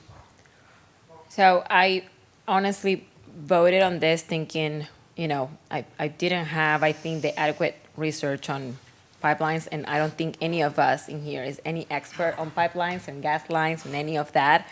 However, I was reading about the impact that weather has on these pipelines and land movement, and after receiving several concerned residents' emails about this pipeline, I cannot fully go back to support moving that easement from 200 to 100.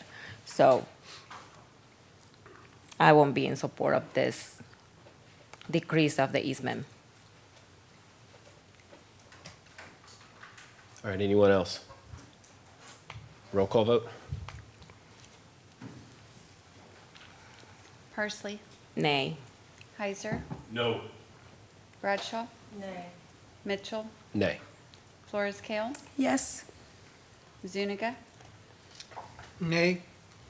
Tobias. Nay. All right, motion fails. Next up is agenda item number 32, discussion and possible action of a request for qualifications for the design and futures of the future sportsplex in the brick and mortar district. Councilmember Bradshaw. Yes, so back in 2021, the POSAC board, which oversaw the dedication of the 2020 Parks Bond money, approved a sportsplex to go into what was then called Uptown, now called Brick and Mortar. And since we were just conveyed the land last week, I think that now is a great time to get the ball rolling on designing the sportsplex. I personally feel like it would be best to do it in the form of a task force where we have dedicated council members working with staff and getting things done efficiently. But I am open to however you all would like to move forward with getting the ball rolling. So the land was conveyed last week, is that right? Or the last document signed, or?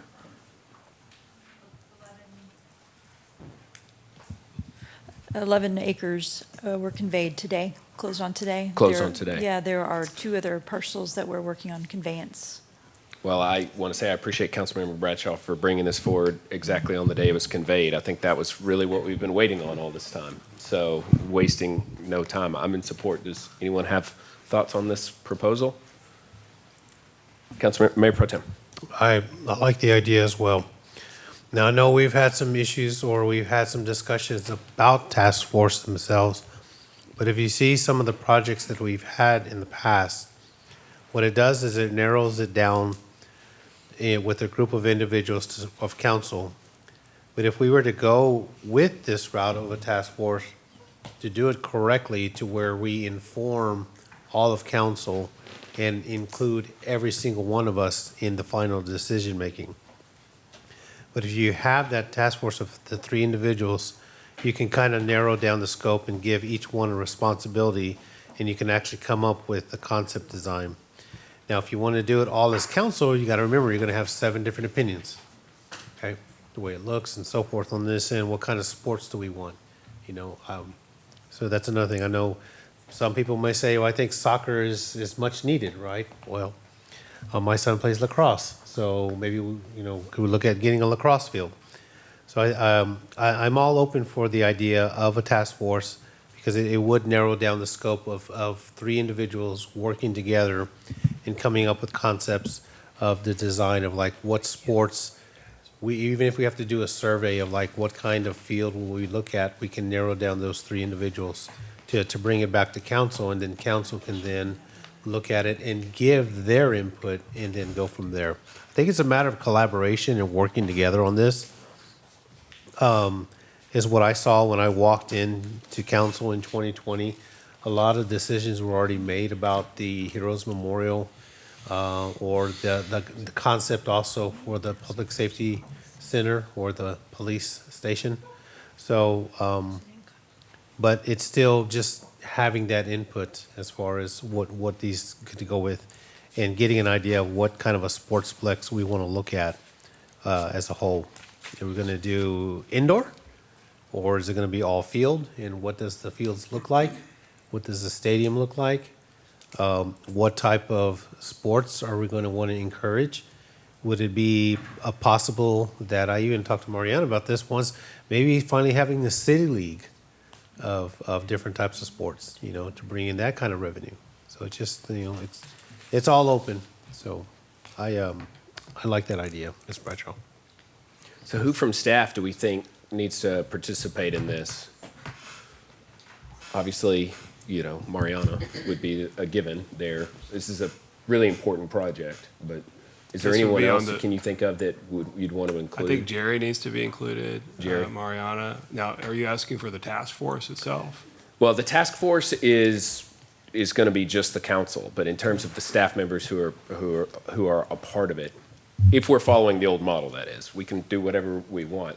I don't remember if we actually set a policy for task forces. I thought we did at one point in time. Yeah, you do. I don't. You have a policy, it is not codified in the Code of Ordinances, so we'll need to pull that up to look at the process there, about how you engage the task force. Well, so here's my general feedback, which is why I'm thankful for Councilmember Bradshaw forcing the agenda. The voters approved the money to be spent, expecting a sportsplex 3 years ago, almost to the day. So the delay has been, first we had to wait a year to get the county's participation, so that was a really wise pause so that we could get this thing fully funded, which happened. We now have that. And then we also had to wait for the land to be conveyed as a part of a retail roads agreement, so it's a multi-step process, which is why it's taken so long. But now every step has fallen, every domino has fallen, and the door is open for us to pursue this. The money is there, and so in my opinion, now we need to put all gas and get this thing done immediately. So I just want to make sure staff understands, like, this is a voter-approved regional sportsplex. The land is conveyed, the money is there, and we need to give serious attention to this, because this is an impact project that will have significant benefits to the community. We don't have really good sports fields in the city of Kyle. It's quite inferior in many ways. Not to knock on any of the sports fields that we have, but this is an opportunity to increase quality of life in Kyle majorly. Understood. And if the council wants to proceed with this, this will go on my action item matrix, and we'll make sure we bring it back and get this done for you. I do think if the council wants to appoint a task force, it probably needs to come back as a separate item, and you would then appoint that task force. And I don't know the policy off the top of my Yeah, head. we'll need to look at but we also need to bring back the RFQ, which is really the way this is posted as well, so that we can start that process simultaneously. So we're not delaying time. Right, and we could certainly draft the RFQ and frankly just release the RFQ and then form the task force to review the submissions. Yeah, So and unless you also want- actually, I'm going to take issue with that we have to bring it back to do the same thing over again. I understand that there's a policy, but if we want to appoint three members of us to a task force, that's within the scope of that policy, 100%. I don't know if we're posted for that, that's the question. We don't have it posted for that item. To appoint a task force? Yeah, we don't.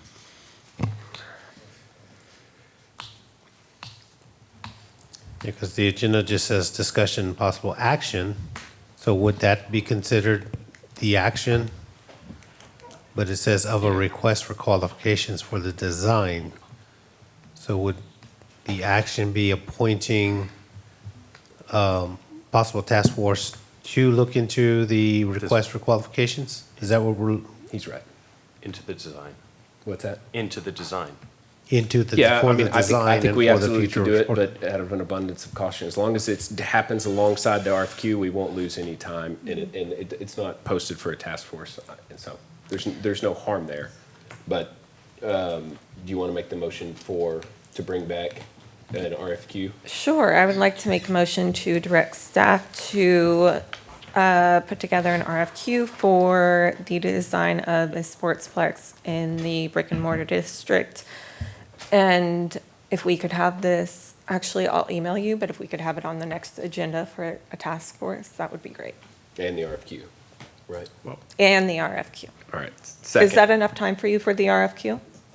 Right, we could certainly bring it back and have the council approve the release of the RFQ if that's what you're looking for. This is direction I need just to go ahead and release the RFQ and get that started. I'll be happy to start that now, just based on this direction, and then just bring back the task force item for you to appoint the task force. Well, the task force should look at the RFQ as well, because this is a sportsplex that has so many different layers to it. So let's bring the RFQ and the task force back at the next meeting so that we can look at it. Yes. All right, so the motion by Councilmember Bradshaw, second by the mayor, that we bring back an RFQ and a item for the selection of a task force for the regional sportsplex at the next meeting. Is there discussion on that motion? All those in favor say aye. Aye. All opposed. Motion carries 7-0. All right, next up, agenda item 33, hold a discussion, consider directing the city manager to provide a report to the city council that identifies options for requiring new developments to have at least 50% of their landscaping designed with the focus on water conservation. Councilmember Parsley. Thank you. So the item is basically what the language says. I know we just passed a landscaping ordinance. However, I think we are in a situation where we are not actually requiring anything from developers. And I don't know the legality of this and how much we can require from new developments that are coming. But what I would like to see is if we could direct Brian or direct staff to look into the possibility of us requiring, not just suggesting, but requiring from any new development that they bring at least 50% of the landscaping to be water conservation friendly, to include any of the like artificial turf or xeriscape, something like that, that will require less use of water. We just had discussion about sprinklers, and the ones that are violating the most are commercial properties and the irrigation systems that are in common areas for residential. So I think we do need to address anything coming in the future. So I don't know if that's something that you all are amicable to. Any discussion on that proposal? I'm not so sure that the 50% is the number that I'm on, but I think your item here about seeing what we can do to increase water conservation in future developments is absolutely an appropriate item to have. We need some research. We need options to be brought back the way that staff has been doing it. So if the motion was just generally to have them bring back some options for how to make our development processes more robust for water conservation, I'm really thankful you're bringing this forward. I don't know what legally can be done, which is why I was thinking I don't want to, when we cannot legally ask for a specific architectural design. I would like to see if staff can bring some ideas back of things that we could require, if we can require. Mayor Pro Tem. Yeah, I think it also could be a combination of working with our economic development team and then maybe planning and zoning commission, to where if they would look at some of the developments that would want to come to Kyle to see if they are willing to participate in harvest water and so forth in green infrastructure, like the information I gave Danielle when I did research, like this one here, this development here in Santa Ana, California, they use barrels throughout their whole entire apartment complex, and they collect water on that, and they use that for a lot of their watering for their infrastructure, for their grass and so forth. I wonder if it's a matter of looking into whenever developers come our way to say this is kind of what our new concept is, because obviously we are in a serious drought. We are taking our water conservation very, very serious. We're in stage 3. So I think it's just like what Councilman Parsley is trying to get at, is what can we do to start thinking outside the box? You got to build it first before you think outside of it, to see how we can be able to work with developers to see what their plans are for when it comes to conserving water and how that can help. And whenever we do get rainstorms, what that we can do on that end.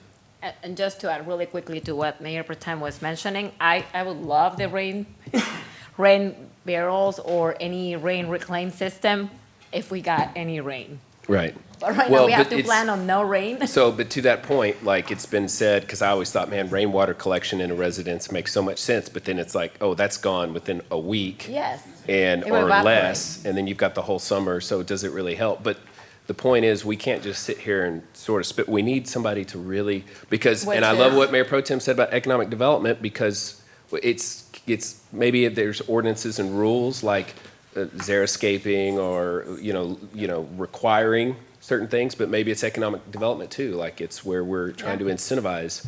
But we need a package. We need some research done. So that kind of brings me back to Planning and Zoning Commission. Councilor Heiser. I mean, I looked over. You weren't raising your hand, so I decided to speak. Oh, he was. No, I was. earlier. I was. Nearly. This is the water conservation presentation we were given by Kathy 2 meetings ago. And what we followed up with you all, with Brian and staff on last week during the water presentation, what was it, Tuesday?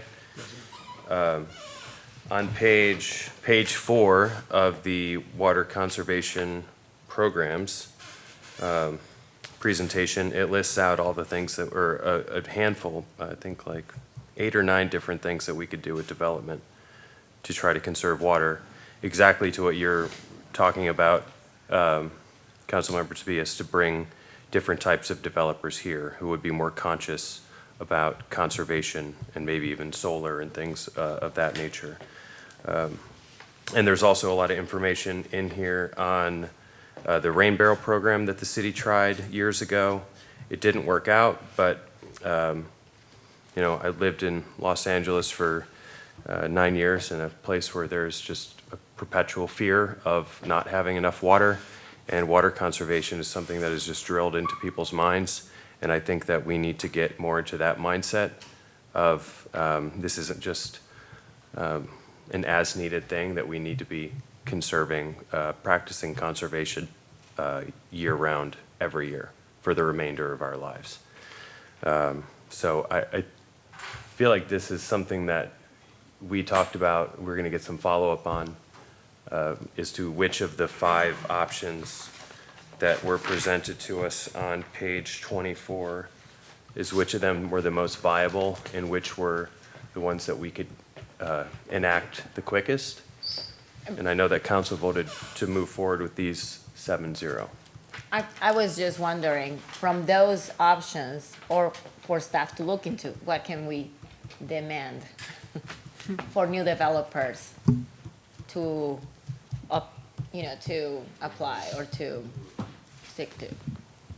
I don't know that we can demand that, but I would I don't like know to. either. I mean, again, I think if you're asking me to come back with some Yes. options for you to look at it, we can try to give you a range of options that you could look at implementing Yeah. that are something we vet with our legal team, our planning team. We could bring that back to you, but I don't have Yeah, that for you today. Sounds good. So I That's was just good going to say, why don't we consider giving this as an assignment to planning and zoning to have them workshop it so that they can really look more carefully at conservation, development, Yeah, it's up to plating. Brian. I don't know, because we will have to look into the legality of demanding things, because that's exactly what I would like to do. Is not just, hey, I would like to suggest you to bring a rain barrel. It's like, okay, no, the city of Kyle now requires for you to do at least 50% off or something. I mean, I want to kind of pull away from the grass. I think whatever we do, taking it through P and Z, getting some recommendations from them, and then bringing it to the council would be a good idea. Get their feedback. It's going to be a code change, so let's take it through. We can certainly, as a staff, take the lead on taking a look at some options, bring it to Okay. P and Z, and then bring it back to you guys. Do you need any motion for that? Yeah, we should give a motion to direct the Planning and Zoning Commission to look into this. I think so. Do you want to put it together? I'd like to make Plenty of a time. motion actually, Sarah, do you want to come forward? You want to give your thoughts on whether you think the P and Z would like to have this conversation? Since you're here, Chair? I'm just putting her on the spot. That's a no. All right. Just nod. Shake your head. you can be careful what you get. Do you think that generally that P and Z would like to take this on? Okay, I'd like to make a motion to direct the Planning and Zoning Commission to begin researching and workshopping the various ways to help us improve our water conservation efforts as a result of existing and new development, to include but not limited to ordinance revisions and incentives and programs that bring about the desired change. Second. Motion by the mayor, seconded by Mayor Pro Tem. Is there discussion on that motion? All those in favor say aye. Aye. All opposed. Motion carries 7-0. That's such a PC answer. That's well done. Commissioner Ackerman, you got homework. All right. Next up is agenda item 34, hold discussion, consider directing the city manager to provide city council with a report on the city's reclaimed water master plan. Councilmember Parsley. Thank you. It's interesting. I had a resident reach out say that we were not taking water conservation seriously, and I'm like thinking, I think every meeting has something about water conservation, but, so I was going back to 2022 and I saw that we were talking about the Reclaimed Water Master Plan. My wish was to have something back before we finished budget in order to see if we had any recommendations to implement or start working on what can we do to start using our Reclaimed Water Master Plan. So I spoke to Brian about it. He mentioned that we may get something back by the next meeting. Yes, ma'am, that's correct. We're expecting to have it back on the 19th. Do you know if by the 19th we will have a recommendation on how to start implementing the plan? I'm not sure. That may be a Leon question.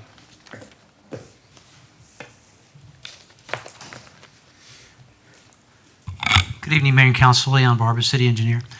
Council member, we've been reviewing that master plan for the last month or two, and there's some major recommendations on the cost for implementing a reclaimed water plan.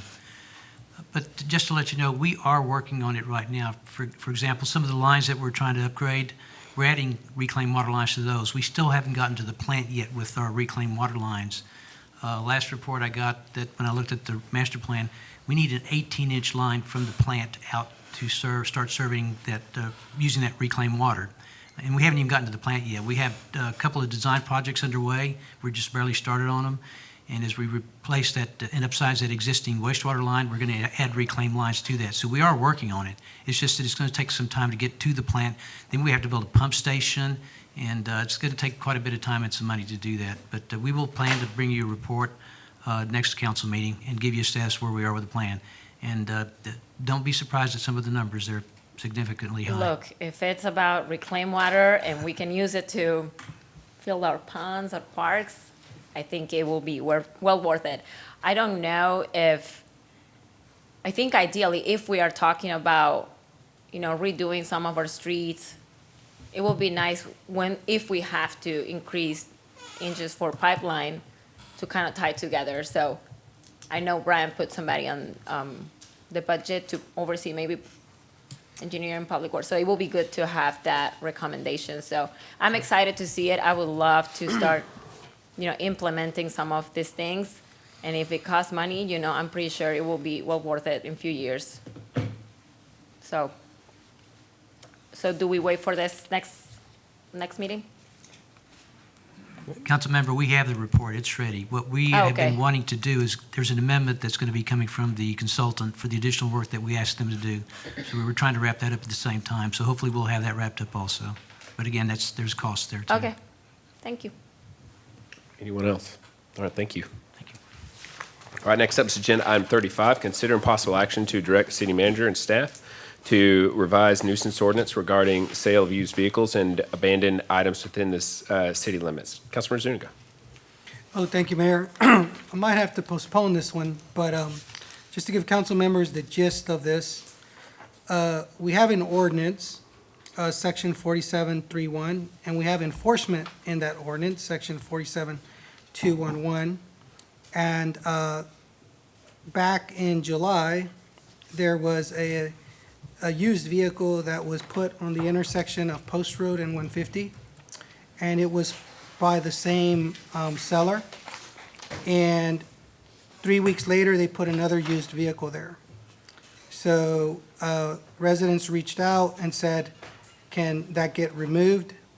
And so I did call code enforcement about having it removed. They went out, I think they left a ticket, and they tried to reach the owner to move it.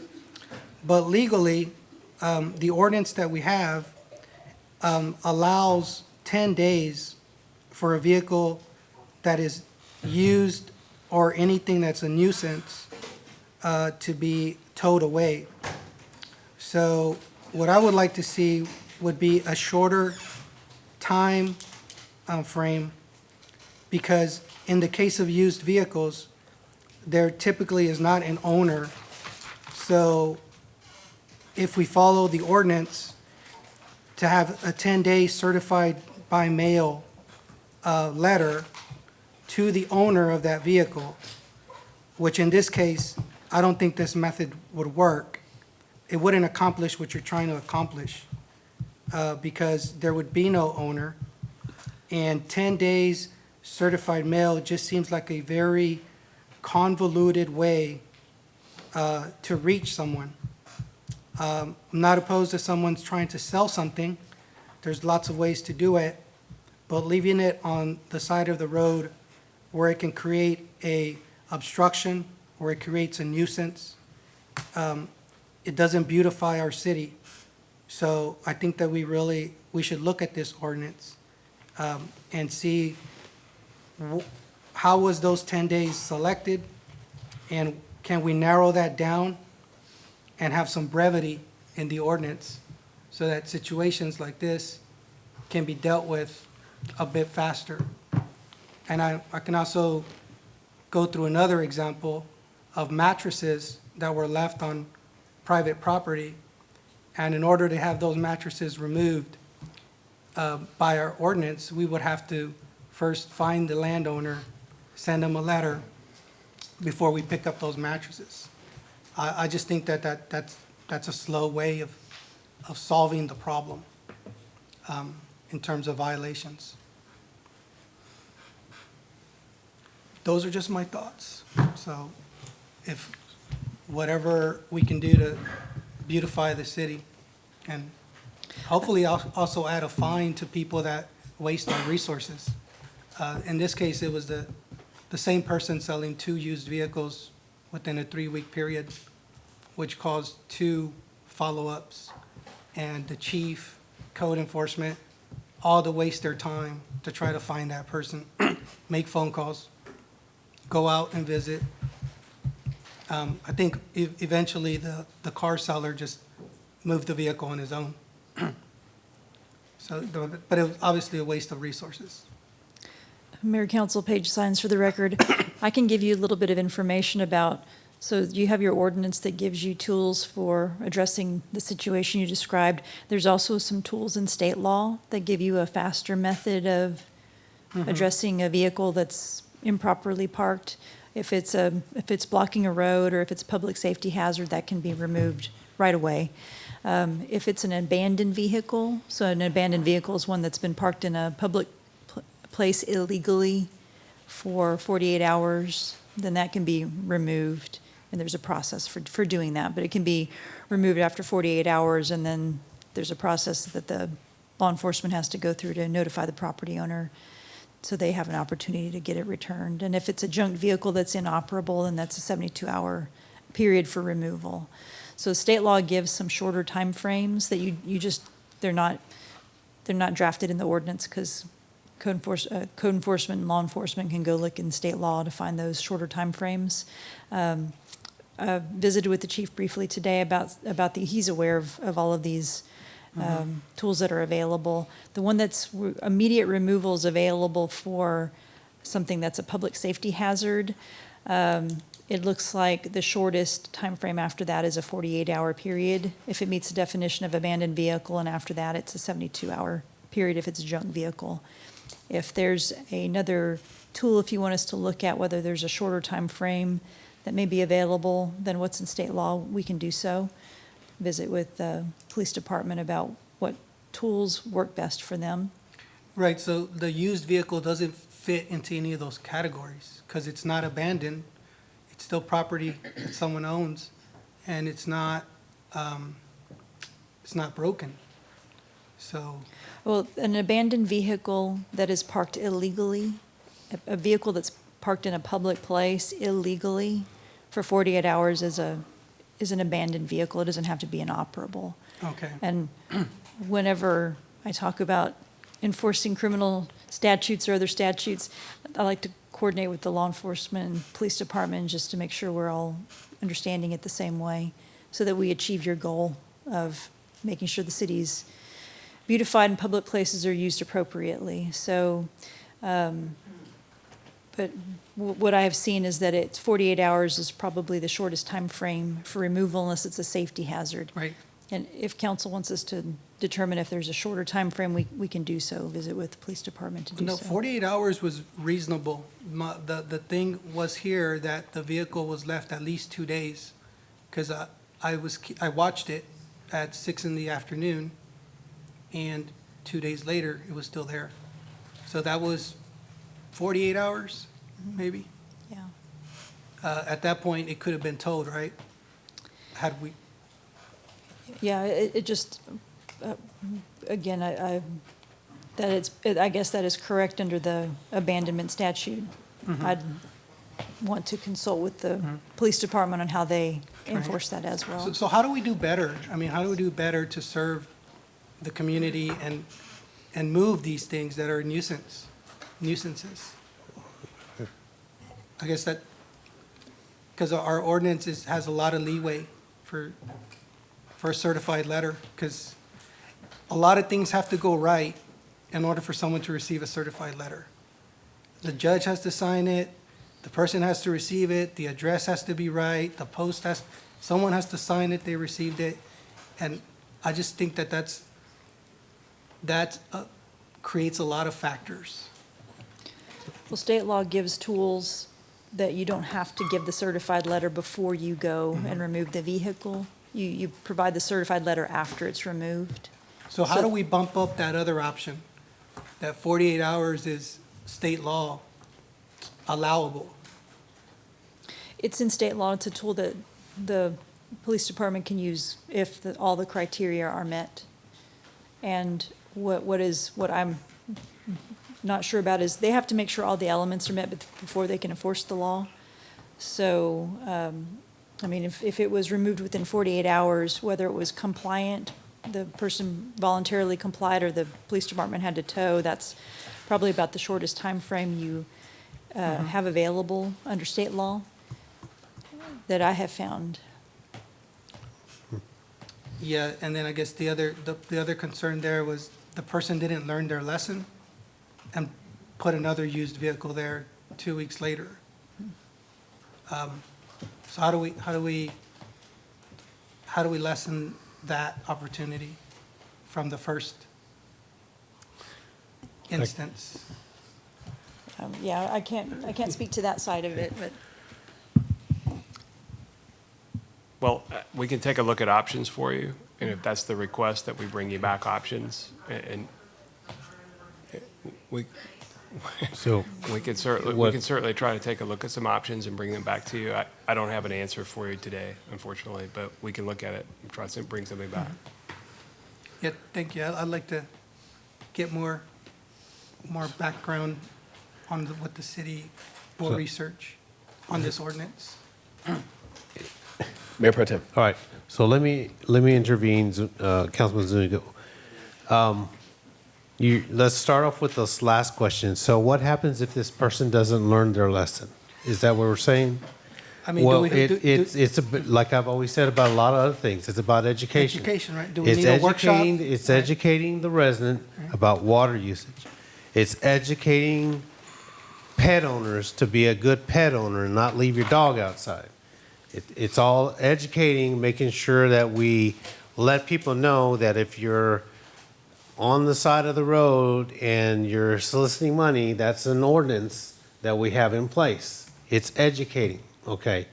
That's how you do that there. What I'm hearing you say is, okay, this is an eyesore for my residents or myself when I see a car for sale or a truck for sale. What can we do to get rid of that eyesore? Is that what we're getting at? Because it's a nuisance and so forth. You can go about the procedure that we have by notifying them, and if it's a 48-hour or a 10-day grace period or whatever it is, it's notified on there. So then we get into the legal aspects and the financial aspects of this real quickly. Who are we going to get to tow this? Where is it going to go? How much is it going to cost the city? And if we damage this vehicle, even though it's inoperable or it works, we damage this product, we damage this vehicle, who's going to be solely responsible for it?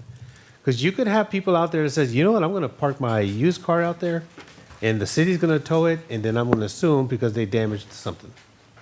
We have to look at the all aspects of it all. So I guess looking at the ordinance itself, and I think what you're asking for is to see where we're at to where, when it comes to used vehicles, where we at to where they can or cannot place it. And if there's a certain time limit, we can look to see where we're at on the city on that end. That's correct. It could be any item. It could be a dishwasher. Somebody will put it out there and put a for sale sign on it. So what I'm saying is, y'all like to take pro action, so I'm bringing something that has been, right? These are some real examples. I'm not making them up. We have an officer back here. Hang on. Can I ask the officer to come speak? Councilmember Heiser has the floor.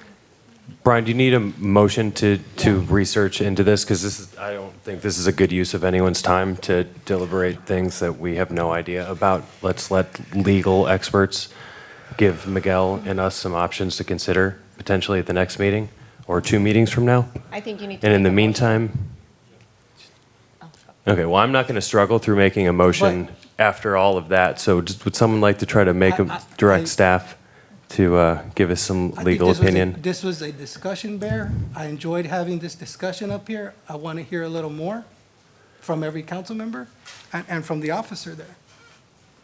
So I'm not in a rush right now. I'm not in a rush right now. Miguel, I don't think anyone disagrees with your desire to make a change here, is all I'm saying. I know, but I want to hear the officer's perspective. I haven't been able to talk. And Daniela's. All right, Councilmember Parsley. I would like to make a motion to direct staff to look into the nuisance ordinance and provide feedback or recommendations to address the issues brought up by Councilmember Zuniga. Second. Motion by Councilmember Parsley, seconded by Mayor Pro Tem. That we look into the nuisance ordinance as discussed and bring back some potential recommendations for how to strengthen it. Is there discussion on the motion? Councilmember Florescap. It's a great idea, thank you. Also, can we look into what is required to sell cars? I know the state of Texas probably has something saying that if you're gonna be selling X amount of used cars, that just as a way to be precautious and add additional information as if you didn't have enough on your plate already, but information like that would seem non-biased and a little more straightforward. Can I ask you, so there's a license plate on the vehicles. So you're able to get more information than a normal public citizen could get. Wouldn't you be able to find the owner through license plate and phone number, officer? And I don't have your name, so I'll address you by your name. James Jones, Commander, Kyle Police Department, for the record. Yes, we do have access to information through a license plate return. That officers do have the ability to research information. And if a vehicle's towed by a tow truck, have you ever seen damages by the tow truck lifting a vehicle and impounding it? I mean, they're professionals. They would know how to jack up a car and move it. Have I personally? Yes, I've seen tow trucks damage vehicles, yes. They damaged by, I guess, the pull, Especially some low-profile vehicles, yes, sir, I've seen them damage those cars. In what situation would you not move a vehicle that's been left on the side of the road that's for sale? So we do have the ability, if a vehicle's left abandoned in a right-of-way, we do what we call red tag. We'll mark it for 48 hours, and then we can come back and impound the vehicle through our impound process. For an immediate one, that would be if the vehicle was a road hazard, was causing a danger to the public or on the roadway, we could immediately remove that. But those would be the only 2 options. How would you be certain the red tag starts that time initiated, that the red tag's not lost, or the owner says, I never saw the red tag there? When the red tag is placed on the vehicle, it's placed in a conspicuous place, and then the officer applying the red tag would notify the dispatchers that they have applied the red tag, and that 48 hours would start then. Have y'all ever used a 10-day certified mail process to reach somebody? I can't answer that, I don't know. Okay. Thank you for your questions. Thank you for the answer to my questions. I'm just trying to get more details. Any further discussion? All those in favor say aye. Aye. All opposed? All right, motion carries 7-0. Next up, agenda item 37, considering possible direction regarding widening CR 202 entrance is my item. I think as council's aware, there's been some discussion between the council members and with some of the folks who live out and about in our community about the potential for widening the county road. I think it's pretty clear based on the traffic patterns that widening would be beneficial there. However, as has been noted, the primary group that is asking for that widening and who would benefit from that widening successfully protested their annexation in 2019. So I've had a conversation with them about if the city is going to invest resources to increase the width of their entrance, would they consider trading annexation for that? They wanted to kick that around. I mentioned that to them last week and said I would put this item on at their request. They still have not arrived at a conclusion. So I want to personally, that was going to be a factor for me. So I think 100% if they wanted to be annexed, then we should have the discussion as we would with any resident, especially down 150. That intersection improvements matter. But if they decide that they don't want to be annexed, then I don't think that it's our obligation. That's just my opinion on it. So does anybody have any problems with me tabling this? All right, I'm going to table it, and if something changes, I might bring it back. All right, next up, agenda item number 38 and 39. They're together.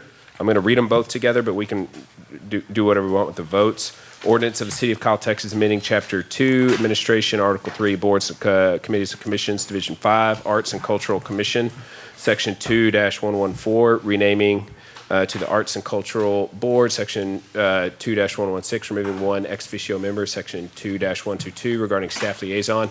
This is the item that we postponed because I think we had decided that we agreed that we didn't want to necessarily remove the cultural term or cultural aspects, that maybe that wasn't right, but what we forgot to do was fix the other two issues that I think council did agree on, which was the ex officio member and the changing of the staff liaison from the library board director to the city manager designee. So I wanted to bring this back and have us take those two items up. Does anybody have any objections to those two changes, which I felt like we all agreed on? All right, so if we motion and vote on this, just as a motion and vote, that will be the effect? It's just those two, we're not changing the name?